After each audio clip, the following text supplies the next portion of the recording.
Welcome back to FPL Therapy, the weekly podcast hosted by me, FPL Raptor, where each week we are joined by a different guest. And I am beyond delighted to say that for Game Week 20, we have Leon, otherwise known as FPL Consult. Leon has traveled all the way from Singapore. Now, technically not just for the podcast, but we have been wanting to do this for so long.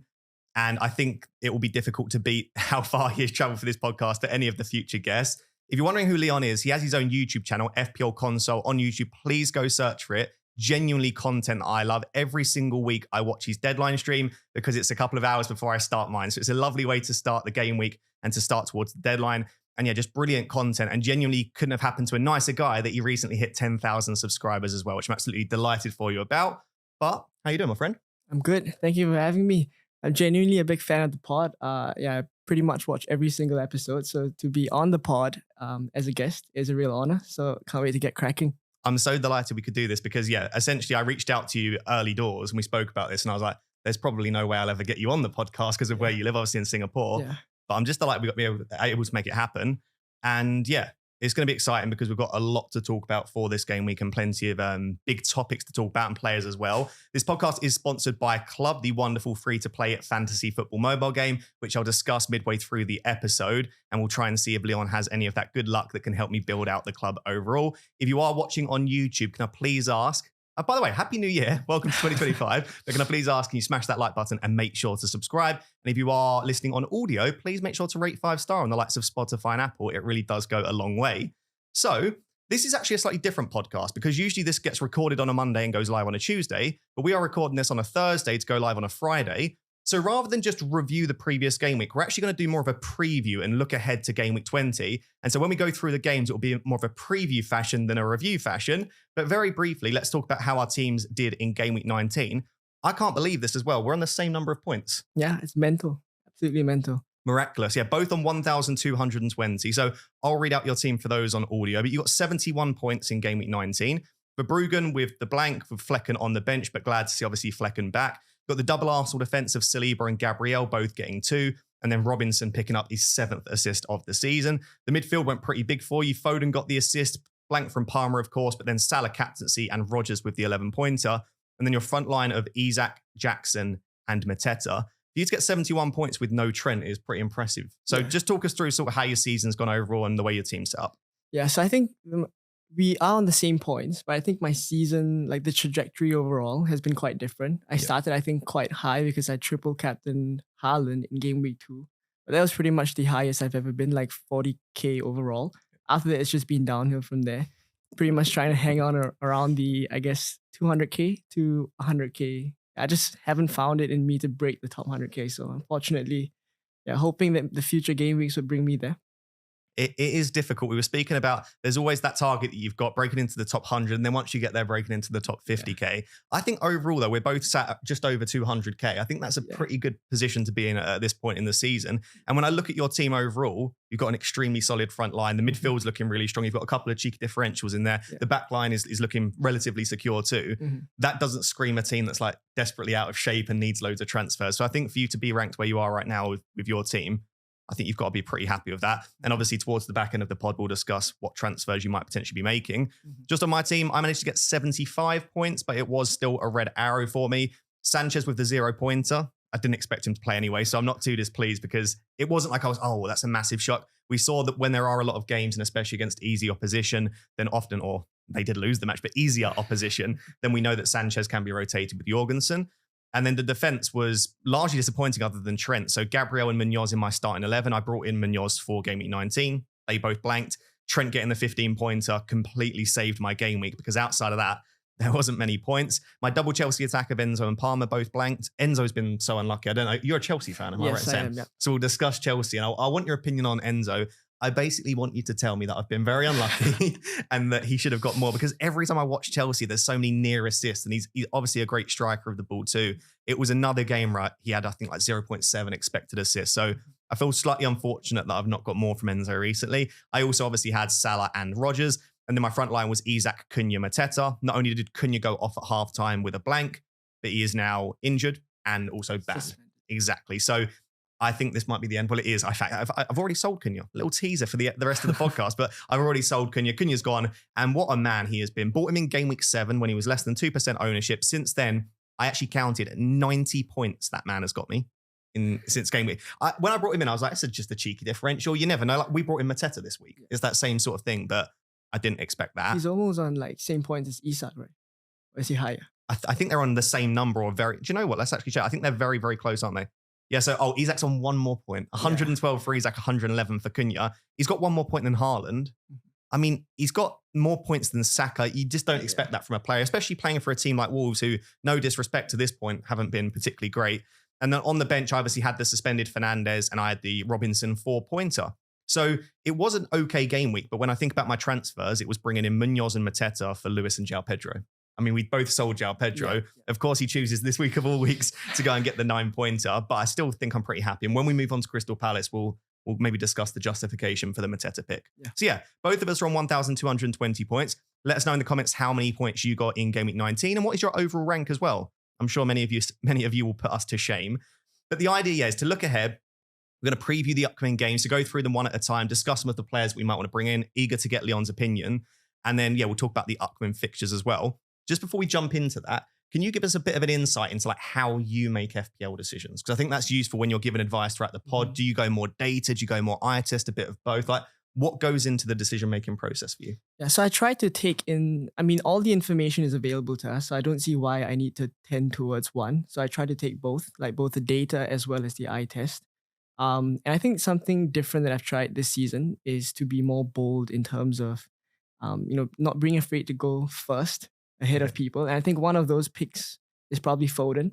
Like at that point in time, I think game week 18, none of the midfield picks kind of stood out to me.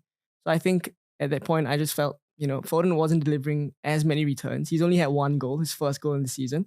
And then I felt, I look at the other picks, they don't really stand out to me. I'm okay to just take a risk, gamble on Foden. And I think the data for him recently has been really, really impressive. And I'm sure we'll touch on it later on. But yeah, I'm happy to just go bold and basically back all the kind of eye tests, the data, and just have a good combination of both in making my decisions. If I was to put you on the spot and say, what of the two do you think dominates more? Let's say that you've got a player that doesn't have great data, but you've watched, I love them. Mm-hmm. Or you've got a player with fantastic data and just you watch them and you think, I don't rate them as an asset. Like, what for you is a slightly more, like, I would be happy to say I'm really incorporating more eye test this season on my videos, and especially for this podcast. It would be so boring if all I said was this player has this data, right? So I'm trying to incorporate more eye test, but if you had to say one, what do you think really like forces you to make a decision on a play? Like, I can't ignore this. I think data then. Okay. Yeah, I think I would lean slightly more towards data.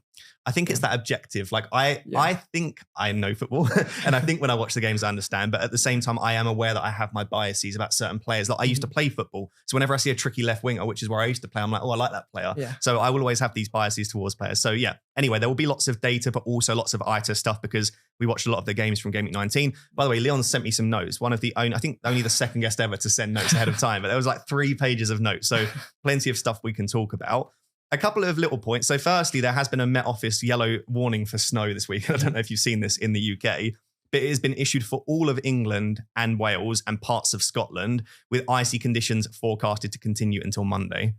So we might have further cancellations once again. And it starts at 9 a.m. on 9 a.m. on Saturday. So just as the deadline stream will start, just as your deadline stream will probably come towards an end. But it's going to be funny if we get yet another load of cancellations and another double game week. As things stand, if there aren't any further cancellations this weekend, which we're just hypothesizing at this stage, then there will only be 3 double game weeks this season, which is game week 25 we're expecting for Liverpool and Everton, and then a bigger one in 33, and then a bigger one in 36. Yeah. So we don't have tons of doubles this season. So maybe it would spice it up a bit more if we start to get postponements. But I guess all I'm saying here is maybe wait if you've not already used your transfer to just see if we get any further news as we approach the deadline. And the other noteworthy point is we are now halfway through the season. So every team other than Liverpool and Everton have played 19 games. And so for each of the teams we go through, I've just noted down their non-penalty expected goals conceded and their expected goals going forward. What that gives us a bit of an idea about is where are they ranked in the overall table in terms of their defensive ability and their offensive ability. And 19 games is a fairly big sample. So we can start to draw on which teams are good and which teams are not so good. And I think that will be useful alongside some of the other data that we have.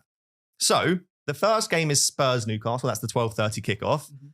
What have you made of Spurs? I mean, you're a Chelsea fan, so maybe you're a bit biased against them. But what have you made of Spurs? Any interest for you? Any players that stand out?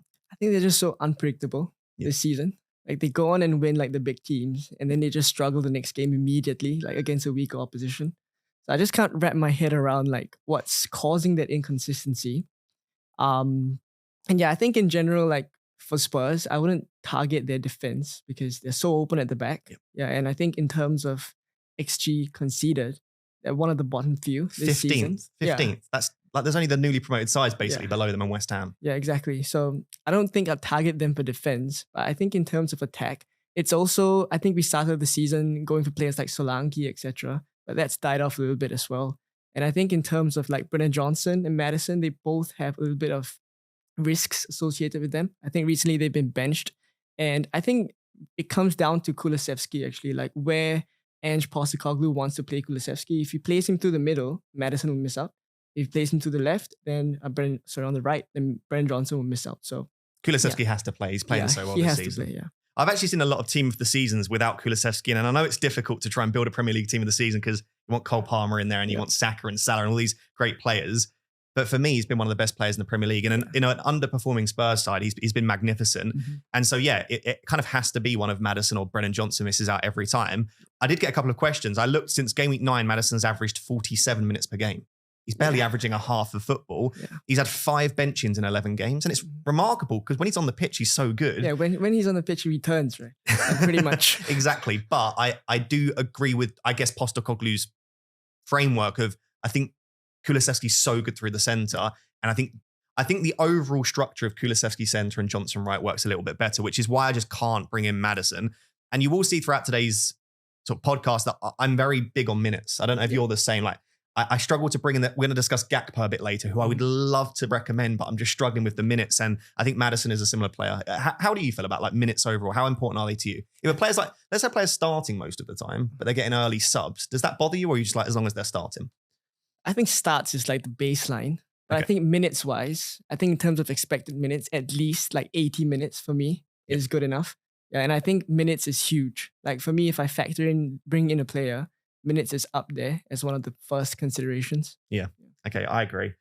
So Spurs, I will just say, if you've got Son, it's probably a sell at the moment. I love Planet FPL. I don't know if you listen to it, but I think James is brilliant for any football knowledge. Every week without fail, I listen to at least a couple of their podcasts.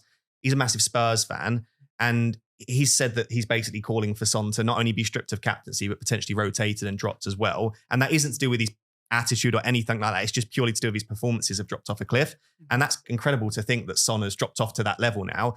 And he is getting subbed off for Werner every game. And can you imagine Salah getting subbed off for Werner? I know they don't play, but you're not going to see that from the talisman of the team. So Son isn't the talisman. He also missed the penalty. So we're expecting maybe Solanke could take the next one, which is good if you own Solanke, not if you own Son. So if you've got Son, he's probably got to go. The more interesting team in this game between Spurs and Newcastle is actually Newcastle. I mean, talk to me about Alexander Isak. How good is that man? You know, I sold him, I think, a couple of weeks back before he played Liverpool. Okay. And there was a bit of an injury scare to him. And I sold him. For Jackson, was that? Yeah, for Jackson. Yeah. And the minute I did it, I just felt it was wrong. And I was so right. Like, since then, he just went on and scored double digit after double digit. And yeah, I mean, I just corrected the decision recently. Yeah. And I mean, he's just continued to just take along so nicely. So I think he's just performing at a level that's different at this point in time. And yeah, I mean, to think that even Cunha is matching Isak for points is also a little bit crazy. Yeah, that shows the levels of Cunha, doesn't it? Absolutely. Exactly. I've got some data for you just to show how incredible he's been. So a lot of the data I'll go through today is actually last 6 game weeks to give you a bit of an idea about recent trends. But over the last 6 game weeks, he's had 5.35 non-penalty expected goals. So almost averaging a non-penalty expected goal per game week, which is the best in the league. Second place is Salah with 5.12. So even more than Salah. To put in perspective how silly those two are, though, the next highest is Havertz with 2.66. So there's like an almost 3 expected goals drop-off between Salah, Isak, and then the next player. So those two, I mean, Isak has to be right in there as one of the most essential players along with Palmer and Salah. It feels like we're playing FPL with like less players, basically. Everyone will have Salah. It's 8 players. Yeah, 8 players, exactly. Right? Salah, Palmer, Isak. And then 8 players. And even captaincy for the most part, like we might discuss it today. And yeah, you could go for a punt on Isak. We spoke about how bad Spurs are. This is a game. Do you know what? For each, we'll maybe give some predictions on the score, I could see this being quite a good game for Newcastle. It's difficult to go against Salah at the moment. So it's really Salah captain, Isaac Palmer, and then outside of that, you choose your players. I did have a question. I've got an opinion on it, but I'd like your opinion first. Is buying Isaac chasing points? So some people might look at it and think he's already gone up to like 9.2 million. He's not as cheap as other people bought him at. He's already got a silly amount of points. Is it chasing past points, bringing him in, or do you think it's still worth doing? I mean, I think it's your prediction of what's going to happen in the future. And if you think that he will continue to take along, I don't think it's chasing points. And I look at the fixtures moving forward for Newcastle. I think there are points to be had for them. And they're attacking at a level right now that is very, very high. So I do think like returns will continue to come. I mean, Isak, Gordon, Murphy, they're all playing well. Lewis Hall as well. I'm sure we'll touch on him later on. But yeah, all playing at a very high level. And I think Newcastle are just going to continue to score loads of goals. So I don't think it's points chasing. In fact, I think if you don't have him, bring him in. Yeah, I would agree. I think to work out whether you're chasing points has there been a level of overperformance that you don't think is sustainable? As you're saying, like, because with Isak, I've just presented that his underlying data is strong, which means he is getting a ridiculous number of chances and the fixtures are actually going to improve soon. Why would that slow down at any point? And he's shown us over the last couple of seasons, he's got the ability to perform at that high level for quite some time. And his fitness is really good at the moment. Like last season, there were points when he didn't look fully fit. He's sprinting around in the 90th minute, which is incredible. And there's no sign of Wilson coming back anytime soon. So his minutes are good. He's on penalties. The data's good. The fixtures are there. It's not chasing points just by Isak. I would take a -4 to sell anyone to Isak. And for a striker of his ability, I mean, you expect that Premier League strikers generally, like, technically they'd be quite good. But I think his technical ability is like at a different level. Yeah, I think just get him in at all costs. You spoke about another player there, Gordon. Is he on your mind at the moment? I mean, you've got that Foden position, I suppose, which could move to Gordon in the future. But is he a player you're looking to own? Yeah, I think you got a spot on. Foden to Gordon is definitely a move I'm considering. And if you saw my team just now as well, I don't have Trent that you mentioned just now. So I think Foden down to Gordon, and then either one of Saliba or Robinson up to Trent.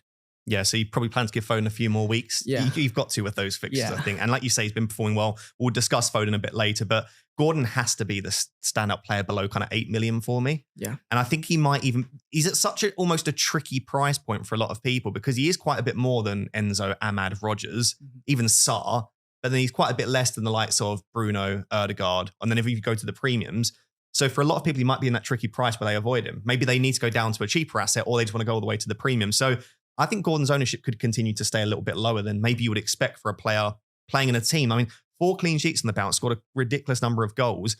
And he's on the set pieces as well, which a lot of people aren't realising in the absence of Trippier. Trippier came back into the squad, started taking some set pieces off of Gordon, but then he picked up another injury. So there's a lot to love about Gordon. And speaking of set pieces, Lewis Hall. So if you haven't seen on my socials, I went to the Newcastle Man United game at Old Trafford as a Manchester United fan. I would say that's the worst game I've ever watched live. And I watched us lose 3-0 to Spurs earlier in the season as well live. They're the only 2 games I've watched at Old Trafford this season. So maybe I should stop going. But Lewis Hall was man of the match. Better than Gordon, better than Isak. Sensational live. Like the engine he had to go up and down the pitch, defensively really strong. He's 3rd for baseline bonus out of all defenders this season. You can kind of see that in his play because he makes so many tackles, interceptions. His crossing ability is so good. And he's 4th for expected assists, only behind Trent Davis and Luka Dean. So he's one of the best for bonus, one of the best for creativity, playing in what is now a very good defense. Newcastle are up to 5th for non-penalty expected goals conceded. I would go as far as saying I think Lewis Hall might be top 3 defenders to own in FPL at the moment. And I'm sat there without him in my team because I've got Robinson and Munoz. And as much as I love them and I think they're good buyers, I don't know why you wouldn't want Lewis Hall in your team. And if we're looking at value, Lewis Hall's probably better than Trent. If we're talking about pound for pound value, I would rather own him at his price. He's still at like 4.8 million. Yeah, which is insane. I mean, what he offers at 4.8 million, it's ridiculous. He offers what Trent offers, which is playing for a great defense, assist threat, set piece threat, and good for bonus points. He's like a little mini Trent, basically. So yeah, I feel like I really missed with this one. I feel like I really should have gone from a little bit earlier. I spoke about him quite highly on the podcast a couple of months ago about his baseline bonus and about his creativity. But I think at that point, Newcastle were really, they weren't quite delivering. They weren't clicking. It didn't look fluid. And right now it looks the opposite of that. I will just say, add a little bit of context. They've played Ipswich and Leicester. They then played against a 10-man Aston Villa. And they then played against the worst team in the league in Manchester United. So I would take that into context. But still, 4 clean sheets on the bounce with, he's averaging 10 points per game week over the last 4. For that value. So I would say if you're looking for a defender below 5, I think Lewis Hall would be top for me. We'll discuss Robinson and Munoz later. Would you have that same opinion? Don't feel like you've got to agree if you prefer the other two instead. Robinson and Munoz in comparison to Hall? Yeah, like if you were looking to bring in a defender below 5 mil, I mean, I know Robinson is dead on 5 mil now. Yeah. I think Hall definitely up there. And then between Robinson and Munoz, I think I'd even add like Castagna into the mix as well. So cheap. I put Castagna second and then Munoz third. I think Munoz fixture is really good for the next few game weeks, but Chelsea now. Maybe not the entry point. Maybe not the entry point, yeah. Okay, that makes sense. I think that's really it to discuss then. So for that first game, Spurs Newcastle, give me a prediction. I've put you on the spot here. I've not told you we're going to do this, but how would you predict this game going? What score? I'm going to go 3-1 Newcastle. Okay. I'll give Spurs 1 goal. Okay. Yeah. You've taken my score for me. We're not going to agree on all of it, but I will stick to my guns. I was going to say 3-1 Newcastle. As you say, Spurs are still a decent attack. They're third for non-penalty expected goals this season. They can score against anyone. I do expect them to grab a goal, but Newcastle are just a better team at the moment. Let us know, by the way. Feel free to guess along and predict the games. But yeah, we'll both go for 3-1 Newcastle there. The next game is Aston Villa versus Leicester. Not really to discuss too much from the perspective of Leicester. I don't think any of us are looking at their assets recently. I do think they were slightly better, believe it or not, against Man City. I think they were unlucky not to come away with anything. Similar XG in that game to City. They limited them a little bit. And I know City aren't free-flowing, but I think overall their performance was a little bit better. So maybe Rude's starting to get something out of them. Villa, it's really Rodgers and Watkins. So Rodgers picks up his 5th yellow card in game week 19, so he's suspended. Do you think you could sell Rodgers now? Because like the Leicester game was the banker of the fixture, or would you think he's just such a good long-term hold that if you can bench him, you bench him? I think if you're selling Rodgers for around the same price point, I think you hold. If you're selling up to someone like Gordon, that's more justified. I don't think Rodgers is someone that you have to sell. Like after this Leicester game that he'll miss, it's Everton, Arsenal. Those are maybe defensively stronger teams. But after that, it's like West Ham, teams like Wolves, Ipswich as well. I think those are definitely fixtures that I can see Rodgers doing well. And at the price point, what he offers, I don't think you can get anything better than that. You can tell you're a content creator. You just rattled off their next 6 fixtures in order. Look at that. Yeah, so their 3 home games in the next 6 are Leicester, which you missed, but then West Ham and Ipswich. Yeah. Even the Wolves away game, under Vitor Pereira, they've looked a bit better, but that's still not a bad fixture. Mm-hmm. I think in game week 22 as well, the likes of Chris Wood as Southampton, I've looked at my own team and I can quite comfortably bench him, assuming there are no other issues. And he's a bit of a big game player, Morgan Rodgers. He's shown he can score in those more difficult games. So I am absolutely of the opinion with you that if it's an upgrade to Gordon, maybe be tempted to do it. But at the same time, do you really want to spend that valuable money? We've got the assistant managership available from 24. Mm-hmm. There are other places you might want to upgrade a defender to Trent. You might want to go and get an Isak in the attack. Is Rodgers to Gordon enough of an upgrade to want to use that funds? I think it's team dependent. Yeah. But I certainly, wouldn't be selling Rodgers for Sarr, Ahmad, Enzo. He's shown recently, and I didn't believe in him as much. I was thinking, do you know what? I could see myself selling Rodgers, but I think I'll probably hold him this week, probably. The only other player that is Ollie Watkins. Had a really good game on his birthday, obviously. I do believe in the birthday vibes. Like when a player plays on their birthday, they do often score. Like, and it's no joke. Like, I don't know, there's something about just that joy of playing on your birthday. But he did get the goal and an assist. One of them was obviously the penalty. That penalty was much better. His first penalty was awful. And if you look at Watkins' penalty record, it stinks. So whenever he steps up, there have always been players in the past. I think like Mitrovic was an example. Like when they stepped up, I was like, please don't take the penalty. You almost don't want them to because you think a miss is quite likely. But it was well taken. And I think again, it was on Planet FPL. James said that it was probably the mental aspect of knowing that Duran's not going to come on. Mm-hmm. It must be quite difficult as a striker knowing that you're slowly losing your place. And you've got that mental thing of as soon as it hits 60, you're looking at the clock thinking, well, Duran's going to come on for me, probably score another goal. So that mental aspect of not having that might have helped him. What is your opinion? And I guess we don't really know, but what is your opinion on once Duran's back? If Watkins can maintain this level of performance, do you think he keeps the spot? Or do you think Emery just goes, no, Duran was the first choice before the red card. He goes back into the 11. I mean, I think if I think about it from Emery's perspective, I don't think I can leave Duran out of the squad for too long. Like he's just that good of a footballer as well.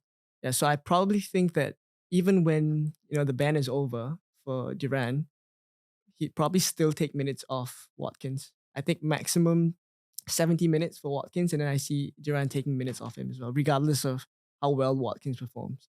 I think similarly. I think Watkins will probably stay in the 11 once Duran comes back, get 70, 60, 60, and then if Duran continues to look good, then it will just go back to where it was before, and Duran comes in. I just think he's too expensive. Like if Watkins was also sub 6 million and you say, right, I'll just take a punt on whoever's playing, but he's still just below 9 million. Yeah. I don't think you can justify it. That being said, they've got the best fixture in the league against Leicester at home.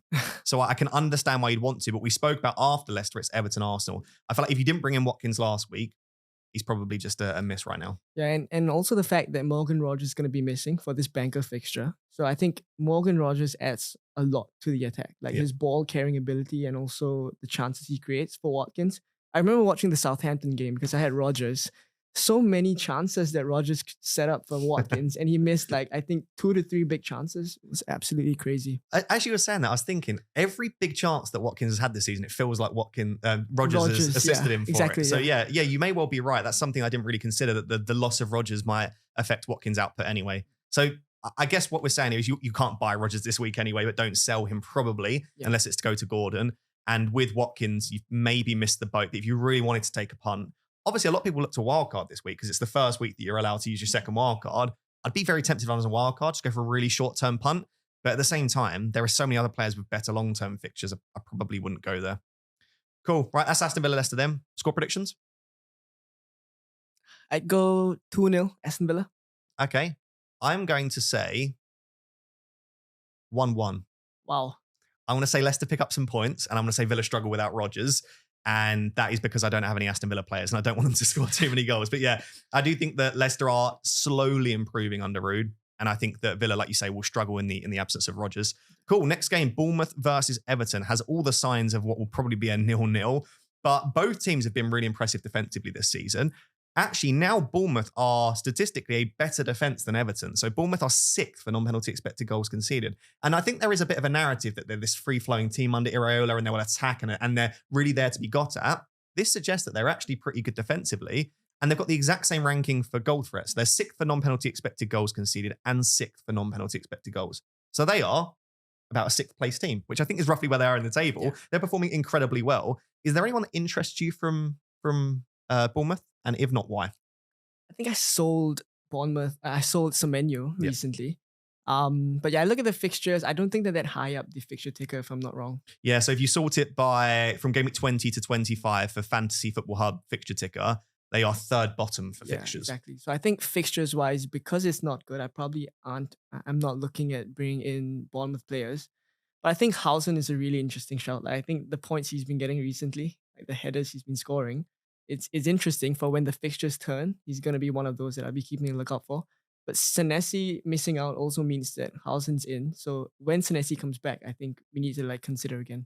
Yeah, absolutely. Hopefully that will be, at least for Housen owners, for another couple of months at least they'll have him for. And he's still 4.4 million. Mm-hmm. So I do think if you're not going to go for Castagna or Anderson, who we'll discuss a bit later, then Housen's probably my 3rd favourite option. But I would still probably prefer the Fulham boys. I don't consider Bournemouth assets in FPL outside of the defenders. And I couldn't work out why. Because if you look at Semenyo, Evanilson, Tavernier, Clive, they've got okay underlying data. They will get returns.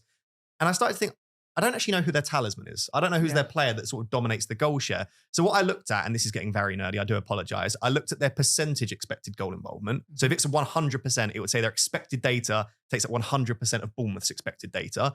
And Semenyo's at 23%, Evanilson's at 22%, Tavernier's at 22%, and Kluivert's at 20%. So the 4 of them have almost an equal share of the expected goals in the team. And what that basically means is no one's hogging the chances. I want someone that hogs everything. You look at Chris Wood, he's dominating over 40% of the XG for that team. I love everything, Chris Wood. Yeah, exactly. Everything goes through Chris Wood. And that's what you want from a player. Even Alexander Isak, Newcastle were creating so much, but he largely dominates. And I think that's my concern with Bournemouth, is in any given week, any of those could potentially return. So therefore, and I just look at each of the assets, like Semenyo, there's so many other midfielders I'd rather own. Evanilson has done a real drop-off in his underlying data. His minutes haven't been perfect. Unau is there waiting. Tavernier can't hit a barn door. Like his finishing is awful. And then Kluivert is just a penalty machine, but they won't continue at that rate. So yeah, sadly, I think it's Housen or maybe Kirkes. What do you think about Kirkes? I think it's 4.7. Mm-hmm. Still off of value, or do you think you've got to go for Housen? I think he's good. Attacking threat-wise, he's really good. I think Liverpool are considering him for the left back. I've seen that. I'm not wrong. Yeah. Him and Robinson, it sounds like they're going for, yeah. Yeah, and I think he's a great footballer, but I think the fixtures, again, the main concern for me is the fixtures. Like clean sheets is the first thing that I look at when I look at a defender. Like the attacking threat can be so good. Like I think back to Nuri, like lots of people brought him in. Yeah. And I still think at that point in time, we knew the clean sheets weren't going to be there for Wolves. And yeah, I mean, he did pick up a couple of attacking turns, but aside from that, the clean sheets really did not come. So for me, when I look at defenders, it's really looking at the clean sheets and then the attacking threat and not the other way around. Yeah, we'll give a good example then. In game week 19, Lewis Hall got a 12-pointer and Robinson got a 4-pointer, both with a single assist. Exactly. And it's not just the clean sheet points, it's the bonus that comes with it. Yeah.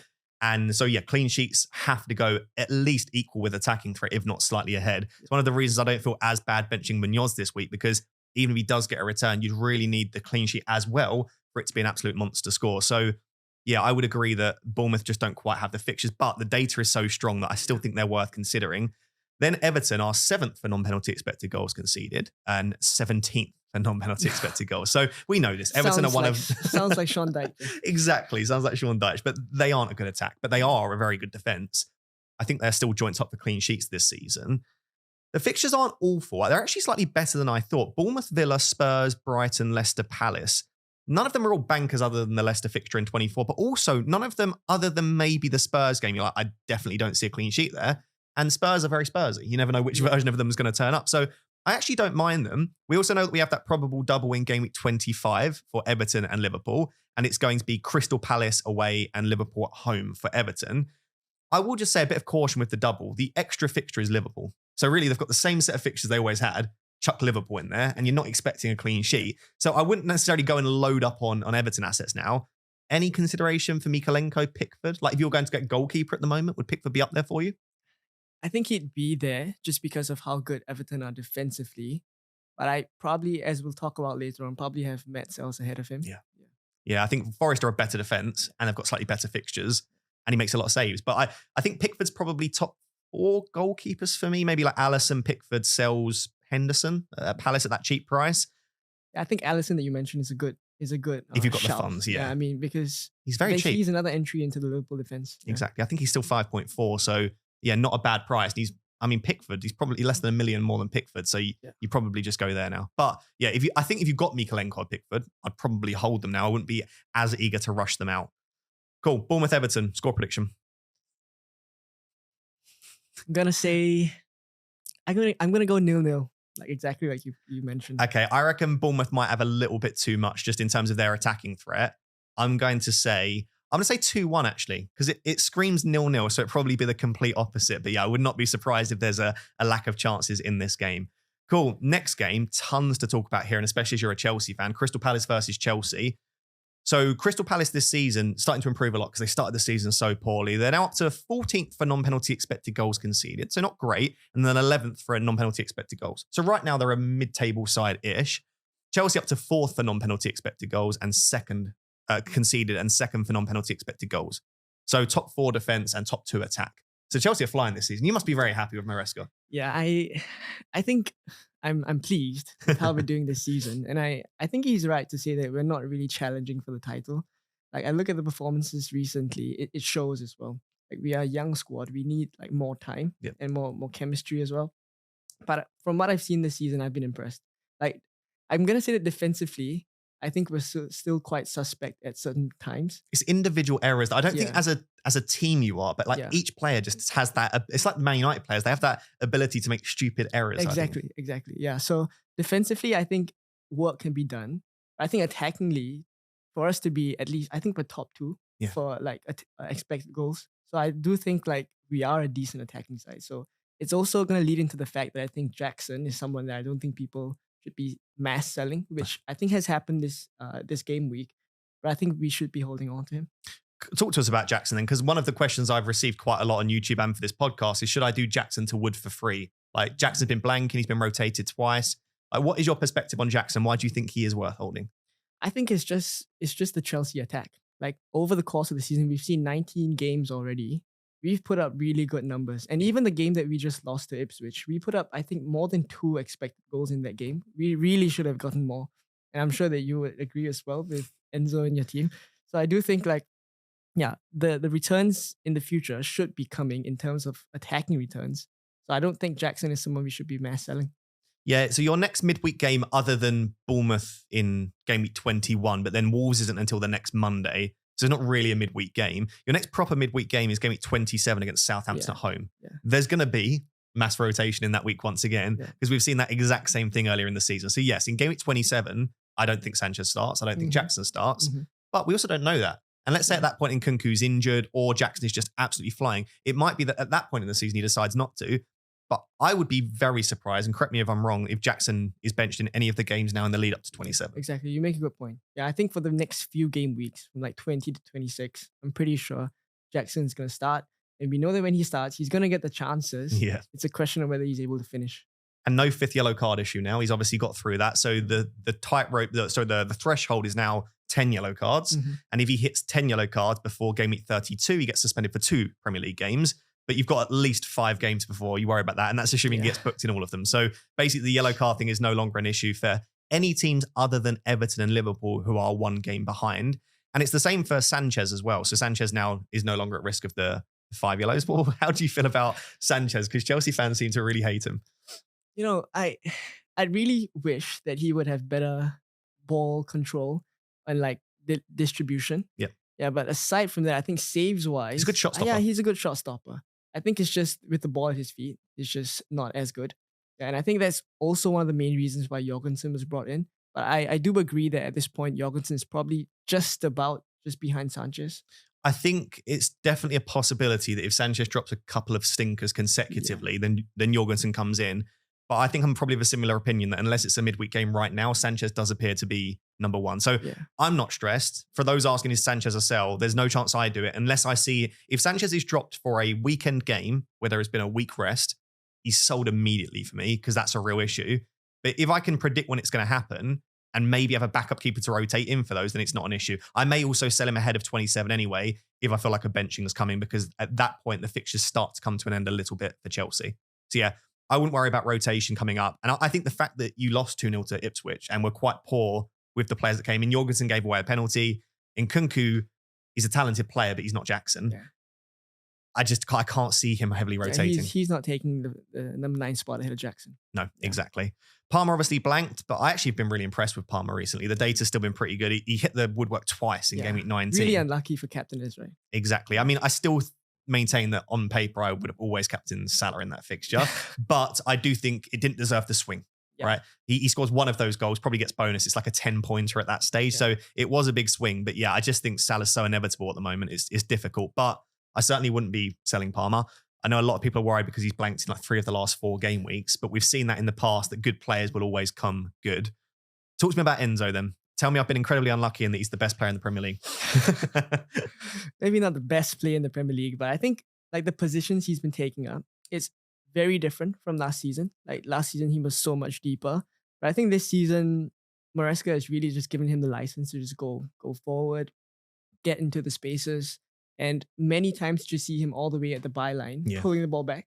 And that's when you get excited because you think an assist is coming. So I think he gets into really good positions and the data is also really good. So at that price point, with the fixtures that we have moving forward, I think Enzo is, if you have, fine to hold. But he's also not a player that I'd be desperate to go out and get. I would agree. I probably wouldn't go and buy him right now, just on that data. So in the last 6 game weeks, only Gibbs White has, and we're going to discuss Gibbs White because no one's mentioned him and he's looking really good at the moment, but only Gibbs White has higher expected assists than Enzo. Enzo has 0.4, which means that he's underperforming his expected assists by about 1.4 over the last 6 games. Mm-hmm. So very unlucky probably not to get at least a couple more assists. His goal threat is down, probably because Lavia is not in the squad and he can't get quite as close to goal. I just think that he's definitely good to hold. I don't think there's any need to sell him. But in a similar way to Rodgers, if I had the funds right now to just go straight from Enzo to Gordon, I'd probably do it in a heartbeat. Yeah. And I certainly wouldn't have Enzo ahead of Sarr and Rodgers if you were looking to bring in a cheap midfielder. Is there anyone else we just need to discuss on Chelsea, or do you think those are the key players? Pretty much. Yeah, pretty much. Okay, perfect. So the next team in that game is Crystal Palace. I'm very excited for this Crystal Palace-Chelsea game because I've got no idea which way this is going to go. On Eze versus Sarr, lots of people still haven't brought one in. Maybe are looking to this week or going into game week 21. Do you have a preference on Eze versus Sarr? Do you think it's clear cut, or do you think you can sort of go for either of them? I think I'd go for Sarr, to be honest. Like cost saving, and also better data. Over the past few game weeks, he's been really just behind Mateta. He makes those runs in. It's just so good. Yeah, and the chances he's been getting is just much better quality. I think Eze was unlucky not to get more, to be honest. Like I think he had a free kick that could have gone in as well. Yeah, so Eze still looks good. It's close between the two, but I take the cost saving and I also go for the better data of the past few game weeks. Yeah, Sarr has greater goal threat. So over the last 6, 0.35 for Sarr, 0.22 for Eze. I also think if you scroll through social media, Palace fans aren't very happy with Eze. He's not been performing at a good level. I scrolled through at half time just to see. Everyone was like, Mateta and Sarr have been brilliant. Get Eze off the pitch. There were so many Palace fans complaining. He obviously goes on and scores, looks much better in the second half, but he's not performing at that level. Maybe it is the injuries that are catching up on him slightly. But all I will say on the data, to try and give a sort of caveat, is Eze is exceptional from low XG chances. Yes. Like the goal was exceptional. And as you say, almost scored a free kick. He could have come away with a brace from like 0.3 XG in that game, which just shows how technically gifted he is, I think. Yeah, he's that kind of player that you'd expect to outscore his data. Exactly. Yeah. So I basically, I don't mind Eze as a pick. I think his lack of minutes is being blown out of proportion slightly. I think when he's in the squad, he gets pretty good minutes. And once he's fit, he does as well.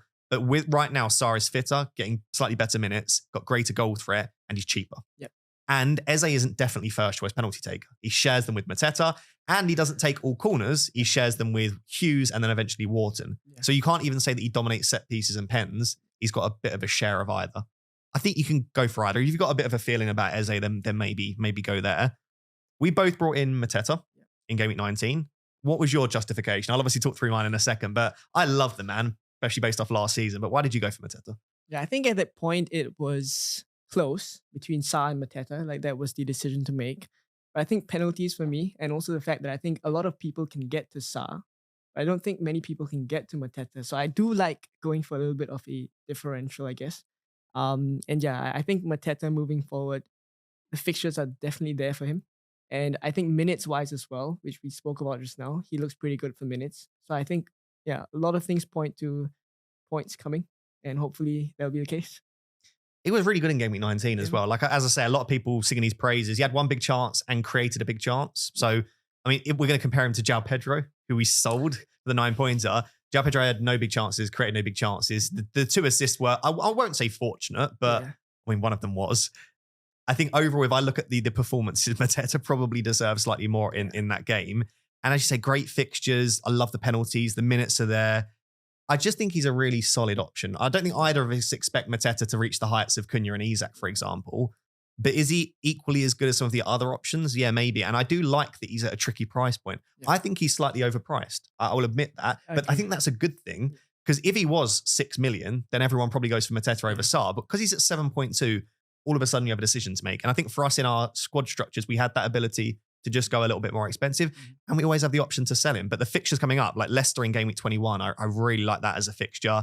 Beyond that, West Ham, Brentford, United. I mean, that's 4 games in a row, which are brilliant. Even Everton after that is then at home. So yeah, I really like the Palace attackers. I've got no issue. I don't think Mateta is a definite first choice like player you should be looking to bring in. But I just liked him. And we had to, ahead of that Southampton game, I think, attack it. Yeah, and the João Pedro, I guess, swing, because he got like 9 points. Yep. I went to check the data. He got 2 assists from 0.12 XA. That's like ridiculous. Yeah, if you didn't see it, there was one ball played over the top, which he tried to control and it sort of brushed his leg. Yeah. And then he knew nothing about it. Yeah, and then Adingra obviously scored. And then the other one was a sideways pass to Lamptey, who scored a thunder bastard from about 18 yards out. So yeah, listen, João Pedro's a fine option. We'll discuss him in a second. But if you did sell João Pedro to someone like Mateta, I don't think the point swing should have been that big. And Mateta could have easily come away with something. Another player that could have come away with a lot was Munoz. And like a 0.5 XG chance, which was basically an open goal that was defended relatively well, but also a large amount of luck there. He's a big chance machine. I've got an insane stat, which I tweeted. Make sure to obviously follow me on Twitter if you want some other very strange stats that I look into. Since Game Week 13, Munoz has higher XG per 90 than Haaland, Sarr, Rao, Mateta, Gordon, Wissa, Ahmad, Wood, Eze, João Pedro, Saka, Mbeumo, and Rodgers. Like the man is basically more attacking than most of the attackers that we own. He's listed as a defender. So the question comes up, can we bench him? Like, have you got him in your team right now? No. You haven't got him. Okay. If you owned Munoz, did you start him ahead of players like, not obviously this week, but like Rodgers? Like, do you have to consider him as an attacker? Or do you think just because of the clean sheets you need, the fact that you lose bonus points, you still need to consider the clean sheet potential as well? I'll point to this week, for example. I've got Munoz on my bench and I've got Robinson in my starting 11 against Ipswich at home. I've got Mateta himself, who has lower data than Munoz in recent weeks. Is there any justification to try and squeeze him in there? Or like even Enzo, who's got Crystal Palace away. The same game. you'd maybe start Munoz in there because he's goal threat. It's tricky because you see, I think you have two different routes to points then with Munoz. It's just different from playing someone like Enzo. You need him to get an attacking return. But with Munoz, you can almost think of him as a midfielder, for example, but you get extra points for clean sheets because he pretty much is functioning as if he's a right midfielder. Yeah, so I think it's going to be close. I would tend to still side the attacker, I would say. So I probably, if you're thinking about like Enzo versus Munoz, I probably still put Enzo ahead of him. I'm leaning that way myself. I don't feel fully comfortable with him on the bench right now, but I do think you do need to consider clean sheet potential too. I will just say in coming weeks, I think we're going to start to see a lot more playing for at the back. And I don't think we should be against that because there are so many good defenders. Most of us will own probably Liverpool and Arsenal or double Arsenal. Then you chuck Robinson in, then you chuck Munoz. After game week 20, they have West Ham and Leicester, both of them. So West Ham and Leicester for Palace, and then Leicester, I think, and West Ham for Fulham. So it's basically the same fixtures, but reversed. In those weeks, you could absolutely play a four at the back. And I think if you pick up an injury or a suspension, like for some people this week, maybe you've got Cunha, Rodgers, and another issue, and you're forced to play a four at the back. We'll discuss when we move on to your team. Yeah. You're currently playing a four at the back. Yeah. It doesn't look bad at all. And these defenders do have some upside. So I think there might be a little bit of a shift that we need in our minds to start being willing to play a four at the back. Yeah, fully agree. I kind of saw this happening as well, like with all the picks that you mentioned doing so well. Munoz, Robinson, Lewis Hall. Yeah, Lewis Hall. Yeah, so many good defenders right now. You even say that they could come ahead of the players that we just spoke about, like Enzo, Ahmad, for example, that I have in my team, who's probably going to just be sat on my bench. But yeah, I rank all these defenders ahead of the many cheap midfield picks right now. Absolutely. Okay, then I'll put you on the spot. We're going to see your bias here. Crystal Palace, Chelsea, score predictions. I have to still go for a Chelsea win, but I go 3-2. Oh, okay. I was going to say 2-2. So I think we're along the same lines. I could see goals here. Yeah. Not that both are bad defensively, like Chelsea are solid, but I just think they've got a lot of good quality players. I think whenever you see a game where there are lots of good quality attackers on the pitch, you're expecting goals. I'm very excited to see that game. And we'll assess how good our predictions were. The next game is Man City versus West Ham. This looks all set up for Man City to batter them based on the fact they've obviously got their 2-0 win. West Ham have been so poor recently. But as I said earlier, there needs to be some context. It wasn't particularly convincing, the 2-0 beating of Leicester. Yeah. The data was fairly similar. They didn't massively control the game as much as you would expect. And I actually looked at it. They had Leicester had 54% possession in that game. They had more possession. Yeah. And by the way, Leicester aren't Southampton. Like Southampton are a team that dominate possession. Pep Guardiola said, the way I beat Leicester is giving them more possession. And fair play, it worked. But that is not a City team full of confidence. It's not like they went to Leicester, had 90% of the ball and absolutely dominated that game. No, they didn't at all. So I don't know. I'm still not fully convinced by City. You've got Phil Foden, though. That is a player that I am a little bit jealous of. Guess you're happy to have him for the next few. Yeah, I'm happy. I mean, I look at the data for Phil Foden as well, the past few game weeks. He's actually had 0.4 expected goal involvement for the past 3 game weeks consistently. And I think, I look at him as a player. I look at Man City as well with the fixtures moving forward. I'm happy to just back them. Yeah. Yeah. I just think it's the price. And that's maybe good for you as well. That I can't get there. Most people can't get there. So the fact that you're there now, I don't see his ownership increasing. Even if he goes massive, I think he'll stay fairly lowly owned. So you absolutely keep him for the next 3. How do you feel about people going to Foden now? Do you still think he's a fine buy for the next 3? Or do you think if you're not already on him, maybe you look elsewhere? I think that one of the main reasons I brought him in 2 game weeks back was because I had a longer horizon with him, like a 5 game week horizon where I was happy to have him. I think after that, it starts to get tricky. So we're now in game week 20. 3 game weeks later, I don't think you'd be very happy to have Phil Foden sat in your team with the fixtures that they have. So I think because of that, I think you look elsewhere, especially Gordon. I think I put him way higher than Foden. I agree. I think unless you're sat there with like 4 or 5 free transfers, or you're planning an early wild card, which I probably wouldn't, then I think you probably look elsewhere. But I mean, if you're someone that just loves a spicy differential and just wants to attack it, the next 3 look so good. KDB played 90 minutes as well after 2 benchings in a row. That's good for Foden because you'd expect him. So Foden started on the right in game week 19. So you'd probably expect him to come centrally, which is where he's so effective. It's great. He's going to take loads of shots. He's going to score goals. If he blanks, that is incredibly unlucky. I'm happy to say that right now. The only other 2 players that I think are interesting are Gvardiol and Lewis. You've got Rico Lewis yourself. Are you keeping him for the next 3 or are you just waiting for a free transfer to pop up to sell him? I think it's tricky because right now I have Anthony Robinson as my other defender. So it's mainly Greaves on the bench. I don't even need to mention, but it's double Arsenal defense and then Rico Lewis and Anthony Robinson. Yeah. It's quite tricky deciding which one I want to sell first because I think Anthony Robinson, after the next 3, they go on a tricky run of fixtures as well. And then Rico Lewis, like, yes, City, if they do turn a corner, like, I will be ahead of people. But I think for the majority of people right now, I don't think you bet an eyelid selling Rico Lewis after this run of maybe 2 to 3 games. Yeah. So he's likely the one that's going to give way to Trent, for example, if I want to go there. Okay, and then what about Gvardiol? Because he's very different to Lewis. Lewis is cheap. You could conceivably bench him and keep him. Do you think Gvardiol's justifying the price tag? Would you be happy keeping him for the next 3? On Gvardiol, he's taking so many shots. Even at centre-back, he's just a monster in the air, isn't he? It's ridiculous. Yeah, and I think you just get so much more from Gvardiol. But as I said, like just now, like for me, the clean sheets are the baseline. And I don't see many clean sheets for Man City, just with the way that they're defending. I think Rodri is a huge miss for him, for Man City. And because of that, I think clean sheets moving forward aren't going to be there. So I probably wouldn't go for Gvardiol. Yeah, I would find it difficult selling him. I really would ahead of the next 3, especially the West Ham game. But if I sat there without Trent and I had the money to do Gvardiol to Trent, I'd rather own Trent. I think it comes down to like, it's a luxury transfer, I would say, for the next 3. After that, when City's fixtures start to really turn, it's no longer a luxury transfer. And I think you're then moving towards that probable double for Liverpool. Yeah. At that point, Gvardiol to Trent feels relatively easy. On West Ham, I just think they're really poor at the moment. Like, I would argue probably one of the worst teams in the league, defensively and offensively. Yeah, I watched the game, like West Ham versus Liverpool.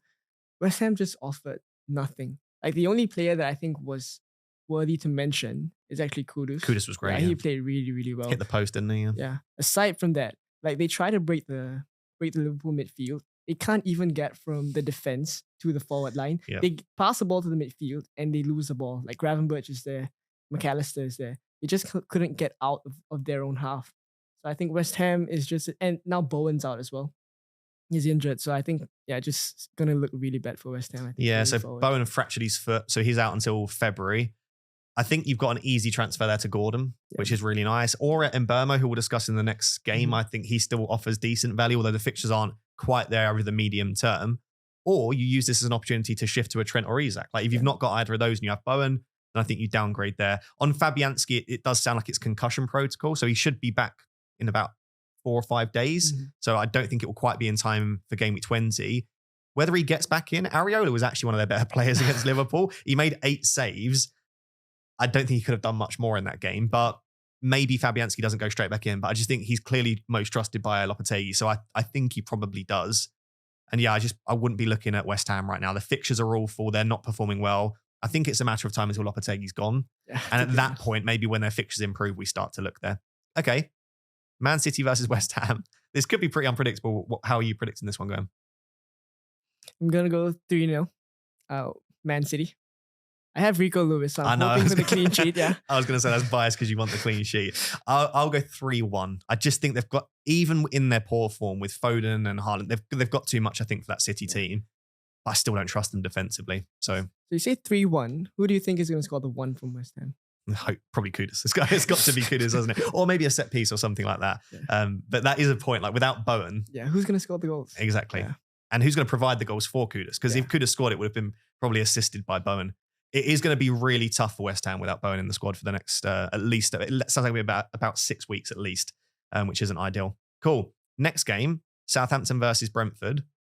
I'm very jealous of those that have Brentford attackers, Wissa and Mbeumo for this week. I have Vandenberg sat on my bench and there is no way that he starts for me. Southampton are 20th for non-penalty expected goals conceded, and they are 18th for non-penalty expected goals.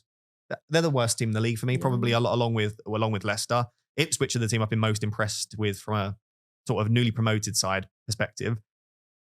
They're just, it's just a fixture to target. I will just say I've had some really bad luck targeting Southampton fixtures. Every time I try and target them, I triple captain Haaland in game week 9 when he got 6 points. I've brought in players loads sometimes, even Munoz and Mateta this week against Southampton. Every time I try and attack a Southampton fixture, it goes horribly for me. I just think that's luck. I don't think it's like, stop targeting Southampton. I think it's just in those weeks, for some reason, the assets haven't done that well. But Brentford are the ones we're really considering. Flecken's back fit now, which I'm sure you're probably very happy about. Yeah, I thought I was going to have to spend a transfer Yep. to do Flecken down to Valdemarsen. Yep. Yeah, but thankfully he's back, so he'll be fine. You did mention as well Southampton just now. I think defensively they have been a little bit better of the past few. This is very true. weeks. That data's Yeah. with obviously Russell Martin in charge. Yeah. Yeah. So I do think like defensively they're a little bit better, but still definitely a side that I think we should be targeting. Yeah, you make a really good point there. Maybe they'll start to look at maybe even if they dropped or increased like 16th best or something like that, then at least they're not like really that team to target. And maybe that is something we need to take into account.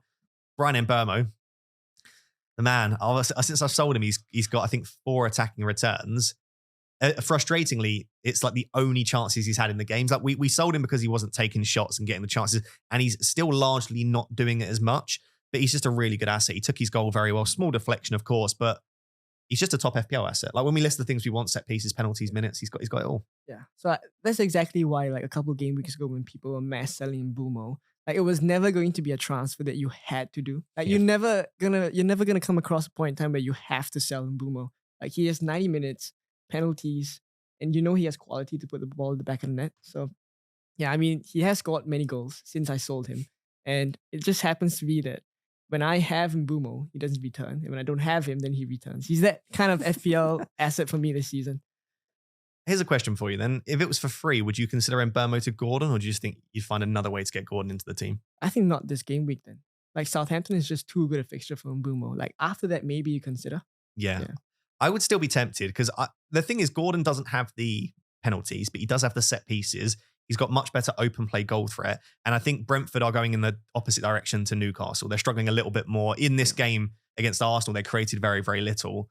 So yeah, I would be pretty happy making it, but absolutely not this week. What about Wissa then? Lots of people asking about whether they would still hold on to him. Obviously, you hold him for this week, but beyond that, do you still think he offers good value? I mean, his data is insane. I think 0.53 over the course per 90 over the course of the season. That's ridiculous. It's like similar to like Jackson, for example. Which is mad. So I think he's a great asset. It's just the fixtures for me. I think after this Southampton game, people should be looking to offload their Brentford assets. You definitely hold him for this week, but after that, I think you could even go from Wissa to Chris Wood, for example. Yeah, I was looking at maybe even going for Wissa because it's a great entry point and then I can rotate him out in certain weeks. But I looked into the data in more detail because I remember at one point Wissa's data was like equal to Haaland, and I was like, what's happened? It still is good, but it's dropped off. So from game week 1 to 13, Wissa had 0.74 XG per 90, which was the second best in the league for forwards after Haaland. And then from game week 14 to 19, he's got 0.15. So there's a 0.6 XG difference. And I've obviously cherry-picked the samples here, but it's just to show that he's kind of fallen off a cliff. To give some perspective, that is less than half of the XG of Munoz in that time frame. So he's not, and I think that goes hand in hand with the fixtures. The fixtures have been more difficult, and this is why we target fixtures in FPL, because as good as an asset can be, when the fixtures aren't suited to them or they're a bit more difficult, then they won't return. So I think with both Mbeumo and Wissa, I'd be very happy selling them next week. But they play against City. Let's say that City look really, really poor. Against West Ham. Yeah. Let's say they unconvincingly win like 1-0 or 2-1 somehow. Then maybe you just keep Mbeumo and Wissa for that game. Yeah, I think I've seen a couple of tweets as well saying that maybe City defense is a team to target. Like we should be looking at playing teams against City. Maybe if it continues, as you say, if West Ham somehow conjure up 1 or 2 goals in this game, then maybe we look at it as that. Yeah, maybe you hold on to Wissa and Mbeumo for 1 more week then. Yeah, exactly. But yeah, I think Brentford are going to be a team that still score goals, but that we probably want to shift off until the fixtures start to improve. Yeah. Okay, then Southampton versus Brentford. Which way? I'm going to go Brentford. I have Flecken. So you see the bias he's going to come in here. I'm going to go 2-0 Brentford. 2-0 Brentford. Yeah, I'm going to give Wissa 1 goal and 1 assist as well. Do you know what? I'm going to go off the basis of what you said, that Southampton improved slightly defensively. I'm going to say 1-0 Brentford. And I'm going to see if that theory holds up. But yeah, I actually don't think there'll be as many goals. And we know that obviously Brentford aren't quite as good away from home. So yeah, maybe a little bit more low scoring. I could also see this being like 6-3 because Brentford do sometimes have those crazy games. Cool. We then got the 5:30 game on the Saturday, which is Brighton versus Arsenal. Brighton are a really interesting team to try and predict. They're still not really performing particularly well, though they were slightly better against Villa. On that João Pedro 9 points, as we said, it was comical almost in FPL because the 2 assists, the thing is he's always on the pitch. He gets 90 minutes. He's on penalties. And so as a result, João Pedro will always be in and around the points. But for both assists to be as, like neither of them were particularly great assists, but it is what it is. It's one of those things. I still think he's a great player to hold, but I equally still wouldn't mind selling him. And especially this week, if you're going to sell João Pedro, it has to be this week because after that it's Ipswich. Yeah, you're not going to sell him then. So I feel like if you still want that opportunity to move off João Pedro, you do it now. Do you regret it? Obviously not just based on the points, but do you regret not having João Pedro in your team or are you still happy with the decision? Not exactly regretting it because I still back the reason why I sold him at that point in time, which I think is last week only. It's mainly because the data wasn't there for him, that's one. And he's playing the center forward position, which I think the past few game weeks before he's had to play the center forward position, Welbeck was there. João Pedro was so much more effective playing behind Welbeck than he is playing the actual number 9. So I think when Welbeck comes back, we're going to see the João Pedro that we saw early on in the season. But right now, he's just not giving the output and creating the kind of chances that we saw previously. Yeah, he's averaging like just over 1 shot per game. He's not even like he's taking like shots from, he's not really taking many shots at all. Yeah. And it just, this current setup doesn't suit him. And Ferguson's obviously missing out. And even when he's fit, Ferguson's not in favour. Welbeck's still not fit. I think, until we see him as the 10, I'm still happy I sold him. But at the same time, if you need to hold João Pedro, we have no issue with that. Of course, he's a fine asset. I think he's the only player I'd really be considering from Brighton. Is there anyone else you've got your eye on? Is it just João Pedro? Yeah, maybe Matoma, but it's now really the entry point as well. Yeah, exactly. Maybe next week for Ipswich if you need a midfielder. On Arsenal, just elite defensively. So I know it's very frustrating for double defensive owners that they conceded obviously against Brentford. Bear in mind, Brentford are the best team in the league at home. At home, yeah. They only conceded 0.32 XG, and they were only one of 2 defenses that conceded 0 big chances. Like to concede 0 big chances against Brentford at home is ridiculous. Yeah. So double defense is still great. I'm sure you're sat there with double defense, not a massive issue. Like the fixtures aren't perfect, but Arsenal just keep clean sheets. Yeah, that's the reason why we go with double defense as well. Like every game week, you're not fussed about starting both of them. You look at the clean sheet odds every week, and it doesn't matter who they're playing; they're right up there. It makes you feel good when you look at the clean sheet odds. Do you know what? I'll let you have a clean sheet this week, double Arsenal defence owners, because I just don't want João Pedro to score. But the only thing that I would say on their defence is obviously Timber picked up his 5th yellow. Yep. So only for 1 game he'll be suspended. If you own Timber, you won't have him. But it also will make them slightly weaker defensively. I'd imagine they play Partey right back inverting and that Declan Rice goes back in as the 6. Yep. But even then, I think they are probably a stronger defence when Partey's in the 6 and they've got Timber at right back. Exactly. So I could imagine them conceding here. But I say that often with Arsenal and they just don't. And they'll probably concede like 0.1 XG. Oh, by the way, David Raya had an absolute stinker at one point. The ball went through his hands. I don't know if you saw that. And he just about saved it. So, I feel like it could have been because he was playing the G-Tech. What do you think? Maybe. There's a history of that. But he does. The thing is, Raya is one of the best goalkeepers in world football. I really believe that. And we saw that at the start of the season. But he has this tendency to just flap sometimes completely at the ball. But I think if you've got double defense, great. If you don't, I don't think I'd be going out there and buying a second Arsenal defender right now. Would you say that?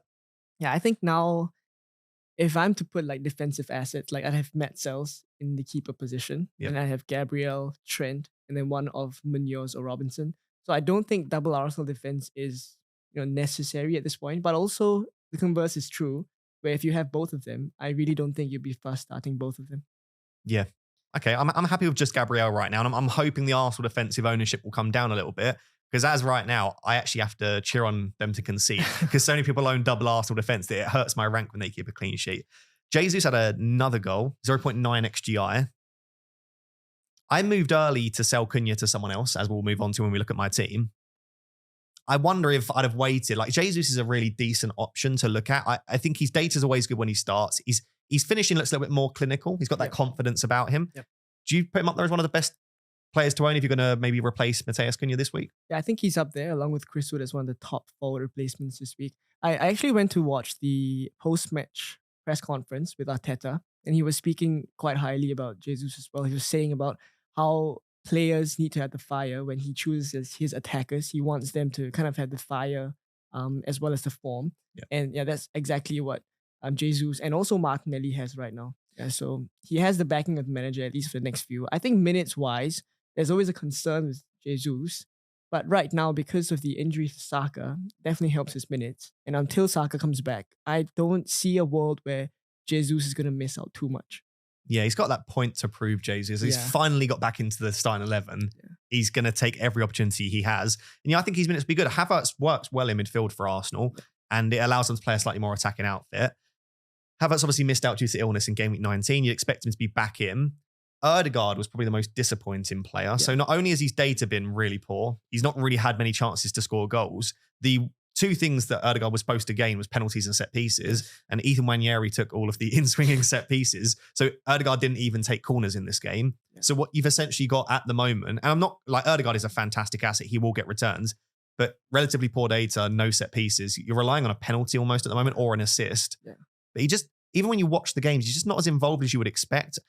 I think Odegaard and Saka, their partnership is so good that most of Odegaard's best work is alongside Saka. Even if he doesn't play the ball to Saka, the way that Saka distracts defenders, I'm not saying Odegaard without Saka isn't a great asset, but I just think there is a miss. Yeah. And I think we might start to see Arsenal score fewer goals in the absence of Saka. I think we'll start to see, especially in those games where they find it hard to break down the opposition. And Brentford aren't one of those teams, but I think we might start to see how much they rely on Saka to drive the team forward. Yeah, I think you got it spot on.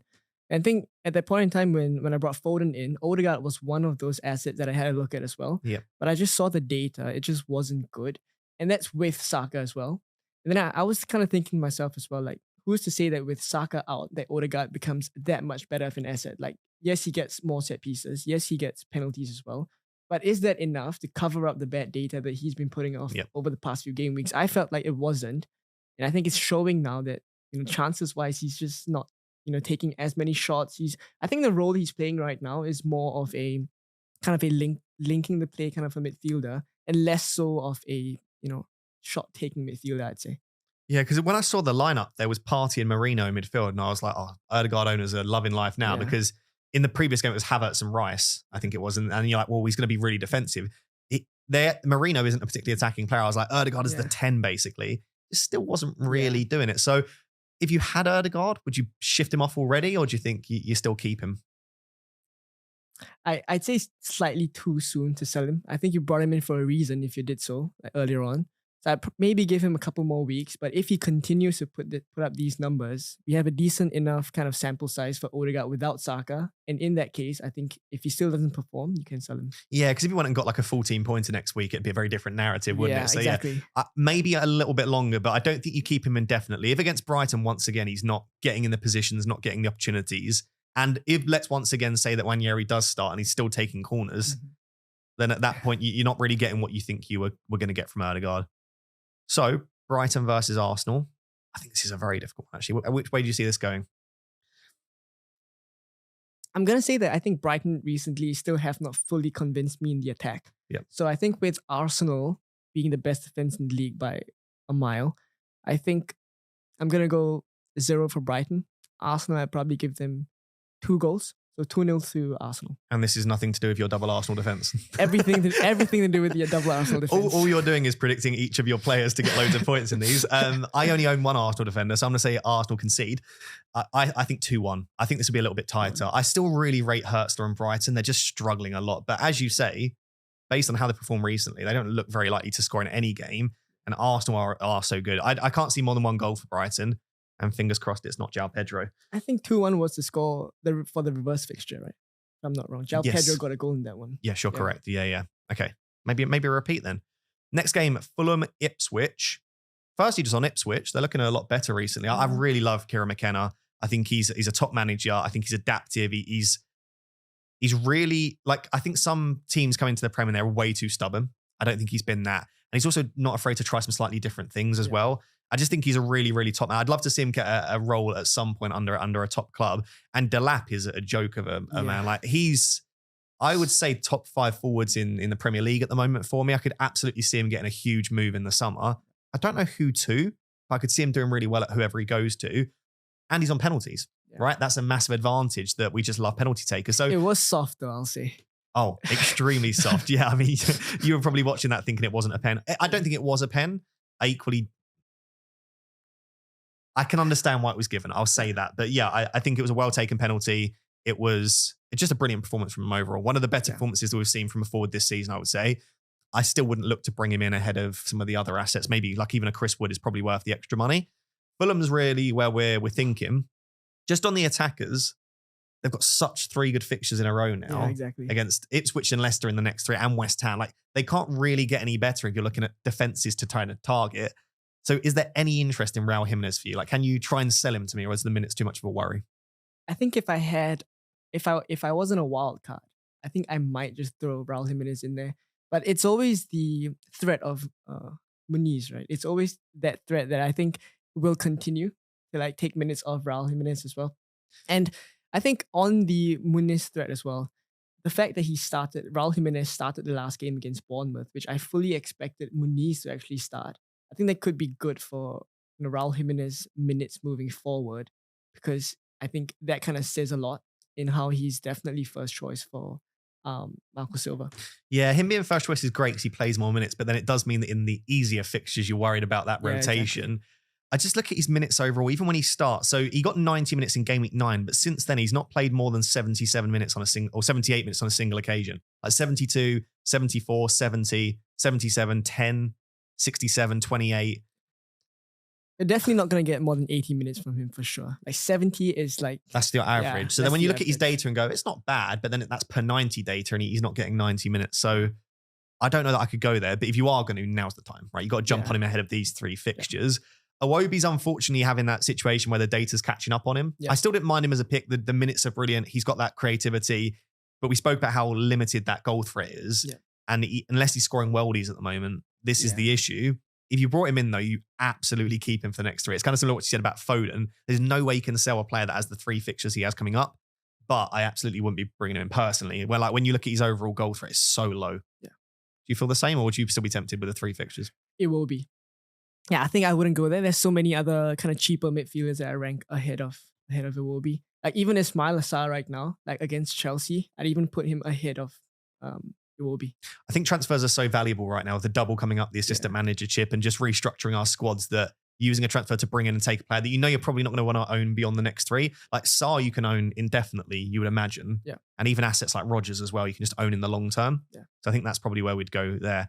Where we're really interested in Fulham, though, is those defensive assets. Yep. So they've played a 3 at the back for 2 consecutive games now, with Anderson, Diop, Bassi, and then Castagna and Robinson as wing backs. Yeah. That immediately just makes Castagna and Robinson better than someone like an Anderson for me, although Anderson's availability in minutes are always pretty good, and he's going to start regardless. Like if they go to a back 4, it will be Diop that comes out and it will be Bassi and Anderson. So Anderson's minutes are probably more secure than someone like a Castagna, especially in the long term. But when they're playing wing backs, they're getting so close to goal. Like Robinson was always fantastic, and now he's getting into like left wing positions. It's exceptional. The question I'm going to throw to you, Robinson's now 5 million, Castagna's 4.2. Is there any world in which you can justify the extra 0.8 on Robinson if you're buying like a fresh now? I think I would still take the cost saving, especially with the fact that the assistant manager chip will be around the corner from game week 24 onwards. You just want to have that option, I guess.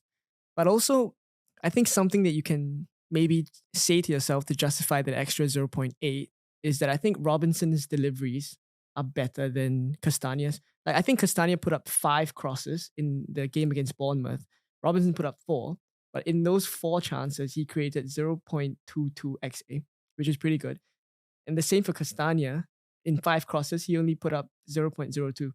So you can see the difference in quality of the crosses. And I think that is really, really important. I agree.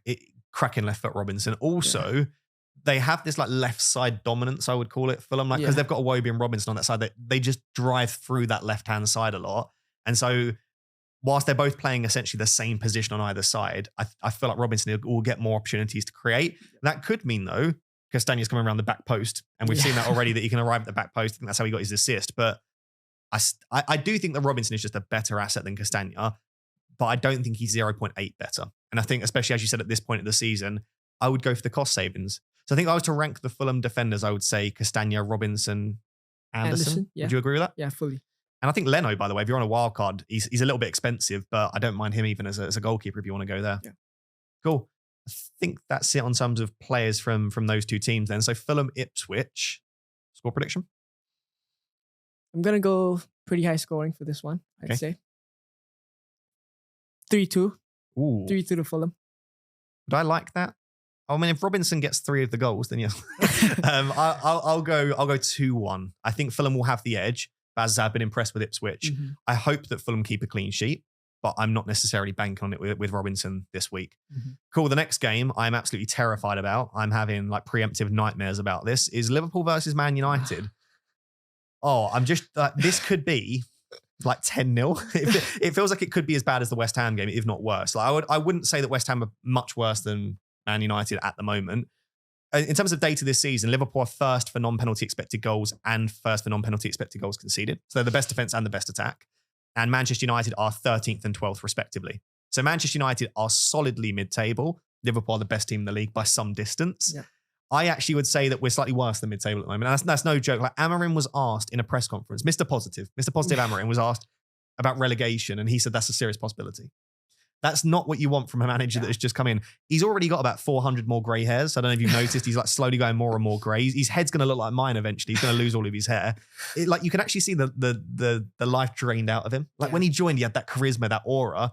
He's just sat on the sidelines now. Like look, he looks like he wants to cry. I feel like that happens to the majority of the United managers that come in, to be honest. Absolutely. Ten Hag had a full head of hair before he joined Man United. I mean, I'm laughing because if I don't laugh, then I'll cry. But it's bad. And it is so much worse because we're coming against a Liverpool team that are in insane form, and it's at Anfield. Like it couldn't be a worse time to play Liverpool, and for Liverpool, it couldn't be a better time to play us. But FPL is unpredictable, and so is football. Yeah, and so you never know, but you do know. Just to confirm, GW20 looks most likely for Liverpool. It looks much less likely that 24 can happen now. And so that would be for Liverpool, Wolves at home and Everton away. Mm-hmm. So if you've got the triple captaincy, is there any justification to play in a week like this when you expect Salah to go huge? Or do you think you wait for that possible double in sort of 25 when they have Wolves and Everton? I think the rational manager in me would still go towards the double game week. It's just more probability for returns. Even appearance points, you just got a higher floor, I should say. Exactly. And like clean sheets wise for those two games, like Wolves and Everton, I also expect Salah to get both of those 1 point. Like it makes a difference. Like when we're considering between a double game week triple captain versus single game week. So, but I think the idea that triple captain is even viable this week just shows how badly Manchester United are performing right now. Yeah, it's scary. And just to say how scary Salah was against West Ham, he was involved in 7 big chances. I had to double check this because I was like, those stats must be wrong. He had 4 big chances and created 3.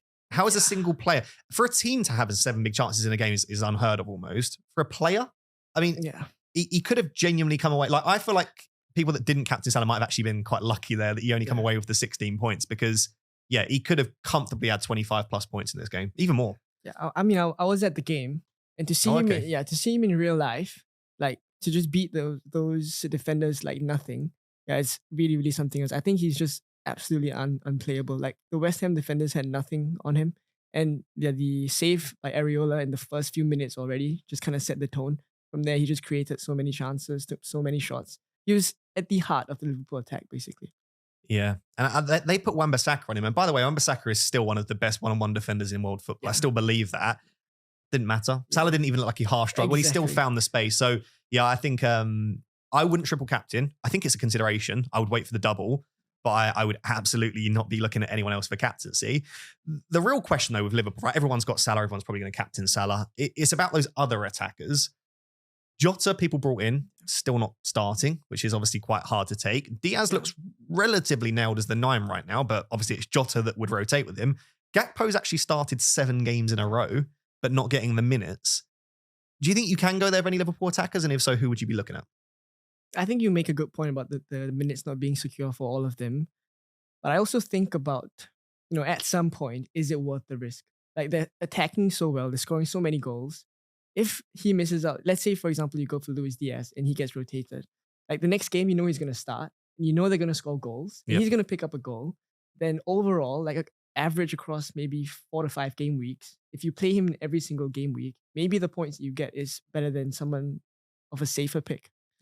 I think Diaz and Gakpo's minutes are kind of similar-ish, but in a very different format. So Gakpo started 7 in a row, but very rarely gets 90. So he gets that. He's always the first attacker getting subbed off around sort of 60 to 70. Diaz hasn't started all of those, right? He's been benched in 2 of the last 6. But when he starts, he's got 90, 90, 86, 90. So I guess it's, what do you prefer? Do you want a player that doesn't start every game but can get 90 when he does start? Or do you want someone like a Gakpo who seems to be relatively nailed on that left wing because Diaz is preferred as the 9. Jota doesn't have the legs to play on the left wing. And Darwin is just not in favour anyway, but he's more of a 9. I don't actually think that there's many other players that can play on that left on a consistent basis. I don't know. I can't. My worry with Gakpo and with him not playing 90, and he's got good returns. We know that most of the Premier League goals are scored in the final 20, 30 minutes of the game. Exactly. So I would almost prefer a player to play 90 or get some minutes off the bench than to just play that first 60. And Liverpool stink in the first halves. Like, their big criticism, the one criticism you could have of Liverpool is they start so slowly. Under Klopp and Slot, they go behind quite a lot. I still think I would lean Gakpo right now. But obviously Gakpo and Diaz are in different positions. They're a midfielder and a forward in FPL. They are the only 2 I would take a risk on. I think once Jota's fit, he goes in ahead of Diaz though. Yeah. And that would be my major concern. So without sitting on the fence too much, I think I would go Gakpo if I was looking for a second attacker. What about you? I think I'd agree with you. Yeah, I think Luis Diaz right now is going to share minutes, I guess, with Jota probably. I think Jota is also not in a state where he's going to be able to play week in, week out. So it gives more reason for just Slot to just be able to play Gakpo on the left as he's always been, and then Diaz to the middle. And then maybe when Jota is back fit and, able to play more games more consistently, then the conversation of Luis Diaz going back to the left comes back in again. Absolutely. The only other player then is Trent. So Trent, in some crazy data, in the last 6 weeks, Trent is averaging 1.5 big chances created per 90. To put that into perspective, the players in second and third are Doherty with 0.72 and then Luca Dean with 0.57. Everyone else is below 0.5. And then even Lewis Hall, who we've just said is so creative, is 0.17 big chances created per 90. And Trent's up there at 1.45. It's silly. And people are saying like Trent isn't worth the money. I mean, you don't own Trent. Yeah. That must be painful to hear that. It is. But I think he is worth the money. And especially that Konate is apparently very soon going to be back. As long as they can keep Konate and Van Dijk fit, the defensive data should probably improve as well. Yeah, exactly. So, and especially with the double game week coming up, I am pretty certain that by the double game week, we would all have some form of a triple up. Like whether it's Trent and I'm going to assume that Trent and Salah are up there as the first 2. Yep. And then it becomes whether you want to use the assistant manager chip with Slot as your manager, or you go for double defense with Van Dijk, or you take the risk and go with one of those midfielders like Gakpo, or Gakpo's a forward, but Luis Diaz, And I even think Konate will come back into our thinking. If he's back soon enough that he gets the minutes ahead of the double and he's back in, starting with obviously Gomez picking up a hamstring injury. Mm-hmm. Even if Gomez didn't have the injury, you'd expect Konate to come straight back in. There are murmurings that he could be available for the United game. And if not, it might be the game after that. But if that's the case, he's such cheap, good value.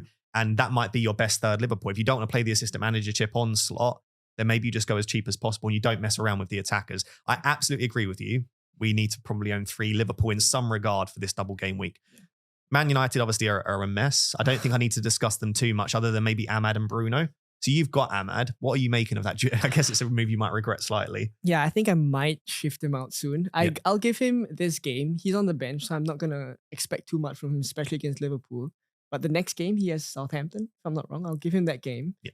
He continues to just, not do well. I don't think it's so much down to Ahmad, to be honest. Like, I think he's done pretty well, like given the circumstances. But Manchester United as a whole aren't just very confident right now. They're just not performing well. So I'm not going to put it on one player. I still think Ahmad at his price. And if the attack was playing as well as they did against City, which was when I brought him in, then he could be delivering good points. But I think now it's just looking as if he's going to be on the bench for a while.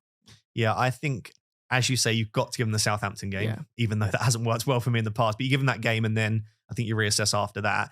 I wouldn't be surprised if Ahmad goes back to right wing back. And I don't think that's an awful thing if you're an owner because he was still getting the chances. And I just think that will improve the United attack overall.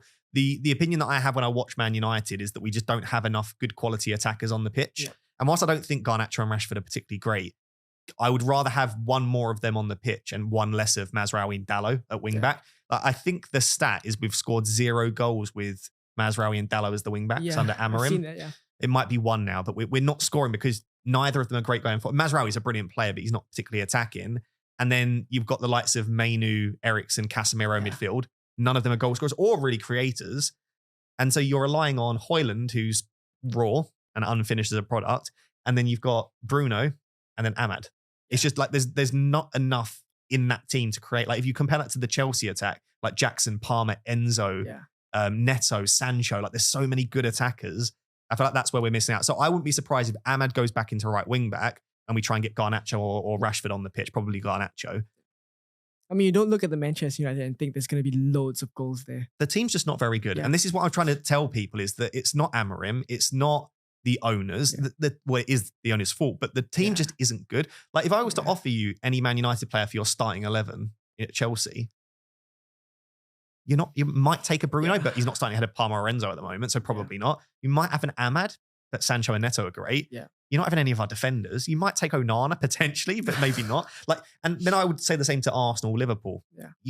Our players just aren't good enough. And I think that's as simple as that. So I think what you need to treat Man United like is a mid-table team. Yeah. And if you're happy owning players from a mid-table team, like a Crystal Palace, then that's fine. But don't see United as this top 4, top 6 team because we haven't been for a while and we certainly aren't at the moment. Yeah. Okay. I think it's good that like the Manchester United fan bias also doesn't come into your own decision making as well. Yeah, I'm probably the other way around. I'm very pessimistic. But I brought in Bruno and he gets suspended. He's the first Man United player I've owned this season and he gets sent off in the game that I bring him in. Okay, so Liverpool, Man United, break my heart. What do you think the scoreline will be? I'm not going to give Manchester United any goals, to be honest. I don't blame you. I'm just going to go 3-0. Okay, I'm going to go 4-1. 4-1.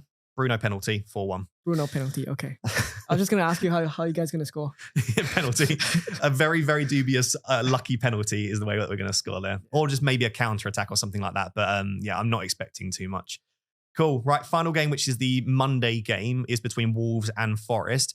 I think big thing to talk about is just Forest are unbelievable right now. They are absolutely flying. They are still really not creating many goal scoring opportunities, though. So they're third for non-penalty expected goals conceded. So the third best defence after Arsenal, Liverpool. They're 15th for non-penalty expected goals. They're not creating tons of high-quality chances, but the chances they create fall to Chris Wood, who is a great finisher, and maybe some fortunate luck in there as well. But I guess with Forest, what they don't do is like some teams just spam shots from like 30 yards out, and the data might look very good for them. Forest just go about creating clear-cut chances. If you watch them, you might get the odd pop shot from like Hudson-Odoi or Elanga, but largely they get the ball in the box and create higher XG chances. So I don't necessarily have an issue with it. What do you think about Chris Wood? Yeah, I think Chris Wood is, he's playing for me at a level that is one of the highest that we've seen from him. Oh. Yeah, we've seen him in spells with other teams in the Premier League, but I think right now, like this Chris Wood that we see, I mean, I saw the goal that he scored against Everton. So well taken. Yeah, when I see a striker score that sort of a goal, for me, that just points to a striker playing at the top of his game. Yeah, I mean, he hits the ball, I think, to Elanga for the 1-2. The 1-2, and then he just pops it over Pickford. Like many strikers there would have just kind of, snatched at the chance. So I think, he's really good. And I think with Chris Wood, you're not going to get extremely good data with him. But he's just, he's going to be right there at the right place at the right time. He just has that knack of doing that. And he'll put the ball back at the net when the chance comes. Like Nottingham Forest under Nuno are just a team that are so well structured. Like they're defensively solid. They're not going to concede a lot of chances. And then going forward, they have enough firepower in Elanga, Hudson-Odoi, and Gibbs-White as well, which I'm sure we'll talk about, linking up the play. Yeah, Chris Wood he just needs to be there at the right place and he'll pop the ball in. And penalties as well. And like when you've got tricky players like Hudson-Odoi and Elanga, penalties are a possibility to earn them. Yeah. And so, I brought in Chris Wood for Cunha on Monday night. I've been a bit of a Chris Wood hater this season, I'll be honest, but I just think it's time to just accept that he's just playing at a really high level and that Forest are set up for him, as you say. Like he just has to stand there. Yeah. And we say he has to stand there. The runs are fantastic, but largely what we mean is he's not having to do too much of the dirty work. He doesn't have to run the channels massively. Just stay in the position to score goals. So there's a lot to like about Chris Wood. And I think at his price, he's probably the standout forward to own. You mentioned Gibbs-White. He does have the top expected assist over the last 6 game weeks in the league at 0.41. And he's been involved in 50% of Forest goals in the last 6 game weeks too. So high goal involvement, really creative. Brilliant from set pieces, by the way, Chris Wood. His delivery is exceptional. And they've got the likes of Milenkovic in the box. Why is no one talking about him? I just stumbled across his data. I mean, I've not talked about him either. And I've just 6.4 million. He's got to be up there as an option, hasn't he? If we're considering Chris Wood. I'll be honest, like before you said his data, I never knew it was that good. I kind of forgot he existed. I'll be honest. Like, I just didn't even think about him as an asset. But yeah, it's crazy. Yeah, I think right now, maybe he comes in more into the conversation right now. I think the fixtures that they have moving forward are pretty decent as well. Like Wolves now. Liverpool in game week 21, maybe not the best, but after that, Southampton as well, right? So I think, yeah, I kind of agree. Like, I think he's just gone under the radar a little bit. I'm not sure with the data that Forest put up that I'd want Chris Wood and Gibbs White, but maybe if you can't move to Chris Wood or you've never been fully convinced, but you maybe still want to own a midfielder at that price, maybe Gibbs White is an alternative. But yeah, I just don't see Forest as a great enough attack for me to want to invest that heavily in two of them. Yeah, I think I'll pose a question to you as well. Like, if you have Gibbs White, how would you rank him ahead of, or in comparison to someone like an Ismail Assar, for example? Yeah, it's difficult because Gibbs White's got all that creativity, but we want goals, like 5 points for a goal versus 3 points for an assist. So, and especially the price difference, you probably do still have the likes of Ismail Assar ahead. Yeah. But if it was an option of like Enzo or Gibbs White to bring in this week, or like Ahmad and Gibbs White, then I'd probably go Gibbs White. And if you can't afford an Anthony Gordon, then I don't know, Gibbs White's probably my top 5 midfielders around that price, but I would have Gordon and Sarr probably slightly ahead. Yeah. But yeah, I mean, if you want a really cheeky differential, I certainly don't mind it. We're probably overlooking Forest defenders. Like every week we're like, oh, we got Lewis Hall and Munoz. And we don't even mention Forest defenders. Aina just continues to deliver points. Milenkovic is a monster in the air. And what was most interesting is Murillo picked up an injury in the warm-up, who is comfortably their best defender. I think he's the reason that they are so good. They still win and keep a clean sheet, despite their best centre-back getting injured in the warm-up. It was against Everton. So this is true. And who are pretty bad for expected goals. Probably quite comfortably the worst attack in the league at the moment. So, but it is, I just think they're set up in such a system that you could take out, apart from maybe Chris Wood, take out one of their players. Like they've got midfielder injuries and suspensions like Yates, Danilo. They've got other players missing. They just still work so effectively. So Nuno's done an absolutely cracking job. And yeah, I still don't mind the Forest defenders. I just think clean sheet wise, I don't love them as much as maybe the attackers to bring in right now. Obviously, the big news for Wolves is that Cunha finally picked up his ban, which is only one game. Yeah, unbelievable, right? How's he only getting banned for one game from that? I was certain it was going to be 3 to 5 games at the minimum. My prediction was 5, yeah, because if you view like Duran got suspended for 3 games for standing on someone, whether you would think it was a red or not, but players can get sent off for 3 games for very little. Yeah, much less than what Cunha did. Than an elbow to the head and grabbing the guy's glasses. I don't know what the FA are playing at. I think what makes it worse is if it had been an immediate 1-game ban, it probably still would have been too short, but he would have missed the Leicester game. Yeah. Right. And then that was a big game for the two teams. Yeah. But it's the fact they've let him play 3 games and now giving him a 1 game. It is, by the way, a 2-game suspension, but 1 can be served in the cup. So it's very generous. I guess the question then is, if you are a Cunha owner, are you tempted to keep him even with the tough fixtures coming up? Or do you think this is a good reason to say, thanks for the points, see you later? I think it depends, right? Like it depends on if you bench Cunha this week, if you're keen to keep him, like who is coming in for you? Like if Cunha to someone like Chris Wood is going to give you that extra better fixture now in game week 20, and then also have a pick that has, I guess, marginally better fixtures than Wolves, because Wolves fixtures moving forward are really, really bad. So, I mean, as good as Cunha has been playing, I would assume that the next few game weeks would be slightly tougher for him. Yeah. So I do think like now, again, depending on who's your 8th attacker, if you have a good enough one, maybe you consider benching Cunha. But if not, I think for the vast majority of people, you're probably selling him. You have to consider value as well. Like he's going to slowly start coming down in price as people sell him for the ban. Other players that you might want to own, like a Chris Wood, will start increasing. So I am viewing it, I've already sold him as thank you for the points. You've been wonderful, but now's the time. Like as you say, the next 4 games when he comes back is Newcastle, Chelsea, Arsenal, Villa, then Liverpool. I mean, can't really get 5 more difficult games right now in terms of defenses that are playing pretty well. To have Arsenal, Newcastle, and Liverpool, who are 3 of the best defenses at the moment, it's just, I don't see there being that many points. The thing is, he only needs 1 return to get 3 bonus. So he could still pick up quite a lot of points in these bonus games. Machine, absolutely machine. Exactly. Like he could get like a 7 or 8 pointer from an assist, which was remarkable. So yeah, I basically think he's a fine hold if your team covers, but otherwise I think you shouldn't be afraid to sell him right now. Yeah. I'll also say that he's been overperforming his data recently. Incredibly so. Like some players do overperform, but it's to an incredible level. Yeah. I'll pull it up. I think it was something like 10 goals from 4 expected goals or something like that. Yeah, when you compare that to someone like Isak, who's also putting up good expected numbers, then you think that moving forward, it can continue for Isak. Exactly. But with Cunha, it's different, you know? When you compare it to like Lionel Messi in his prime, he didn't even overperform at this level. So yeah, he's got 10 goals from 4.1 XG. Yeah. So he's overperforming at six goals more than you would expect from where he should. And the thing is, he strikes the ball well, but there have also been some bad goalkeeping, lucky deflections. So I do think that you just bank the points probably and look to move him on, would be my opinion. Okay, cool. Final prediction then, Wolves versus Forest with no Cunha, Monday night. Yeah, I'm going to give Wolves a clean sheet. Forest a clean sheet there. Hope not another bloody clean sheet for Forest. So what are you saying? What's the score? I'm going to also say that I think under the new manager for Wolves, defensively, they are slightly better. So I'm going to go 1-0 to Forest. I think it's going to be a tight game. I agree. I was going to say 1-1, and that's in the hope that Ola Aina doesn't keep yet another clean sheet because he's getting quite highly owned. Okay, cool. So those are all like the preview of the games and our predictions. As I said, feel free to predict the games down below in the comments. So I'm going to turn the laptop away from you slightly. The next section is quick fire questions. So I've got 6 quick fire questions.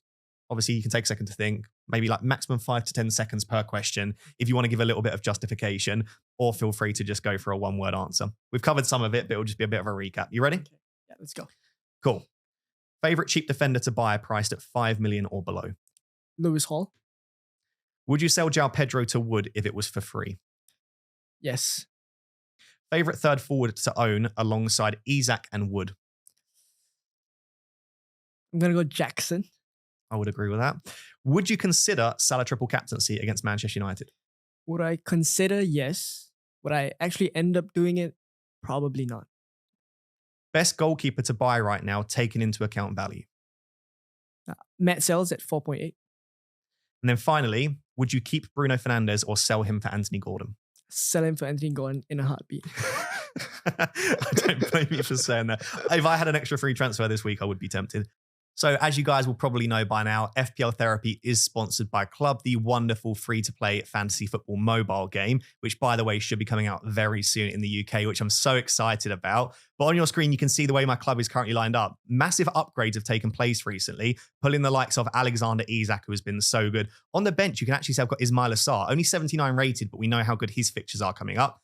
And finally, the midfield's starting to develop. We spoke about Gibbs White in this podcast, and he is a player that I'm hoping will do well coming up, as will Iwobi with the upcoming fixtures. So each week, we basically ask our guests to meet with the agent. They press the Meet Now button and see who they can pull and if they can enter the leaderboard. The best player we've had was actually 84 rated Bowen, which is quite highly rated. But outside of that, 80 rated. So you could probably go into second. If you end up pulling me someone above 84 rated, then you'll be my favorite person ever. So I'll pass you the phone. All you need to do is click the Meet Now and then let me know what player you managed to get. Let's go. Ooh. Good, bad? You're going to like this one. I'm going to like this one. Yeah, you're going to really like this one. Okay. It's 85 rated. 85 rated? 85 Ooh, rated. okay. This never happens, by the way. Manny always gives us terrible players on the podcast. Do you want to guess? What position? Defender. Oh, 85. No, he's more than that. I'll give you a hint. He Okay. plays for a good defense. Gabriel? Exactly.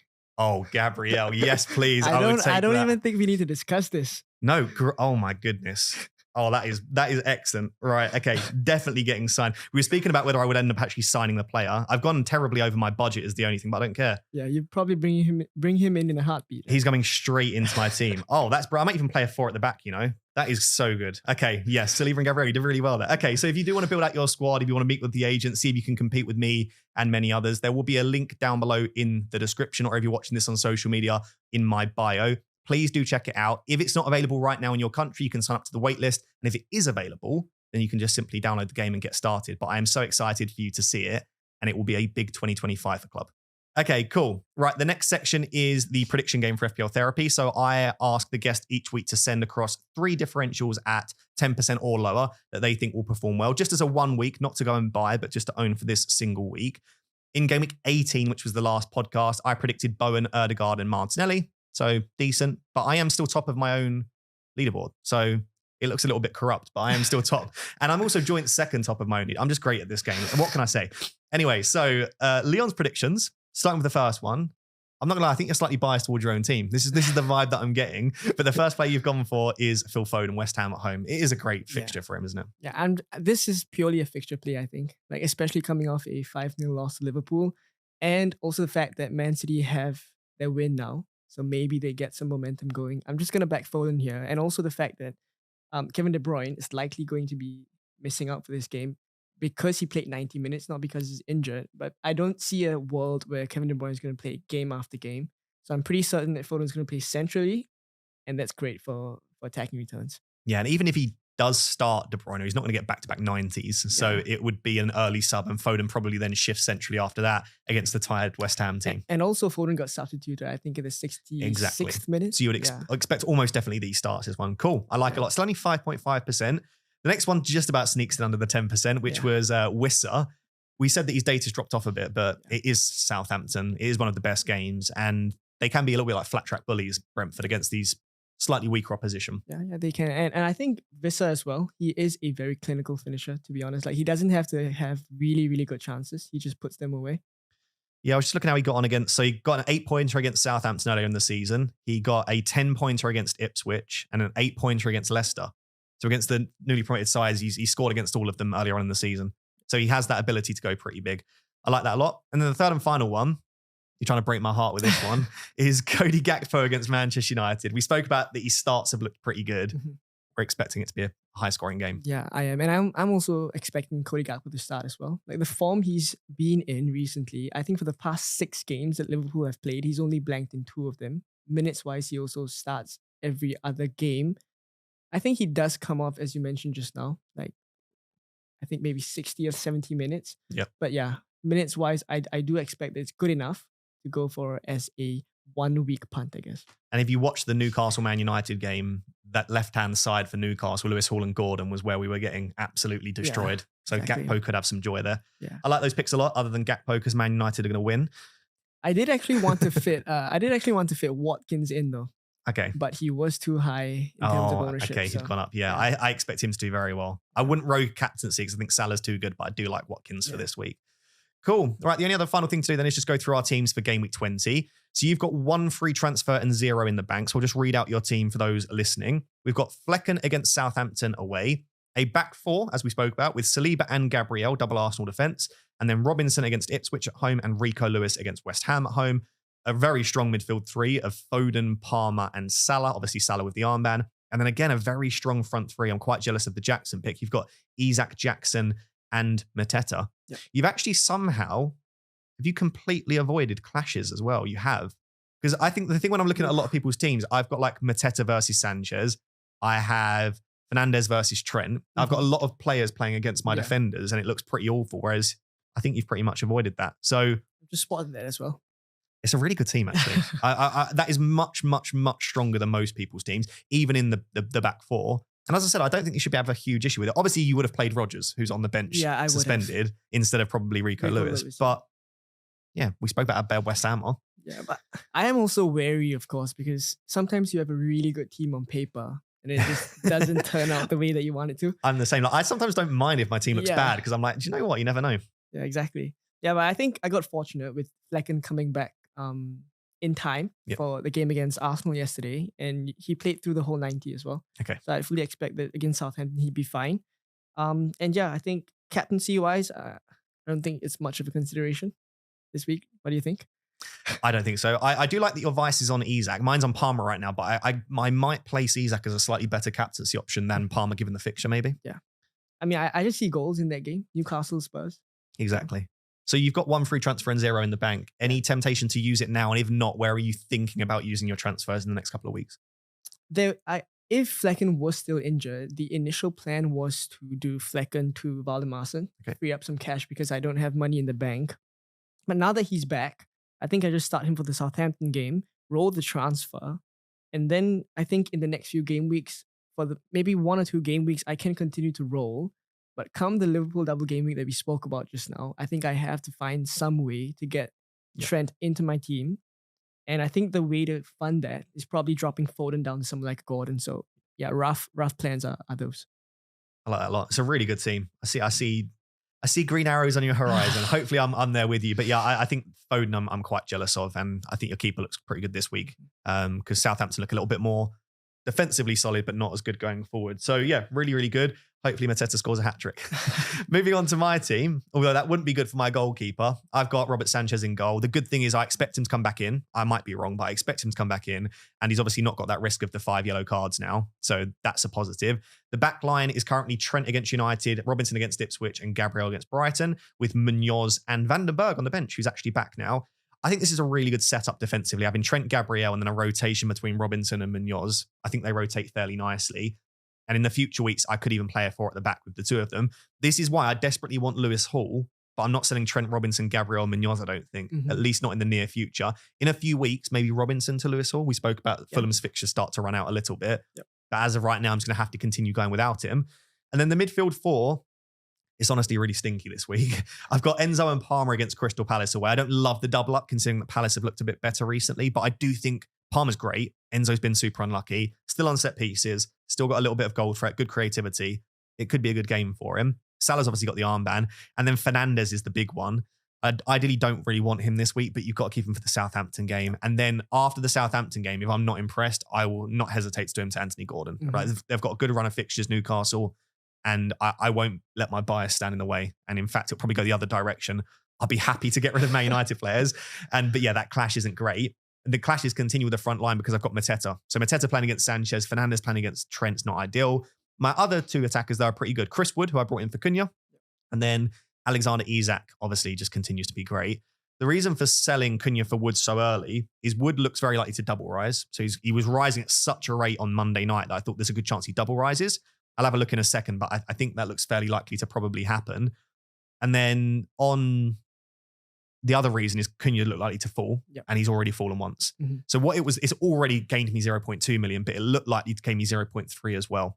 So I just think overall, at this point in the season, I don't want to lose 0.3 million. And I thought there is a good chance that I make this move anyway. So I'm pretty happy with it. I mean, I looked at your team and it makes sense as well, right? Like your bench cover is not as good this week, which is what we spoke about. Like if your bench cover is not good, you probably sell Cunha for Wood.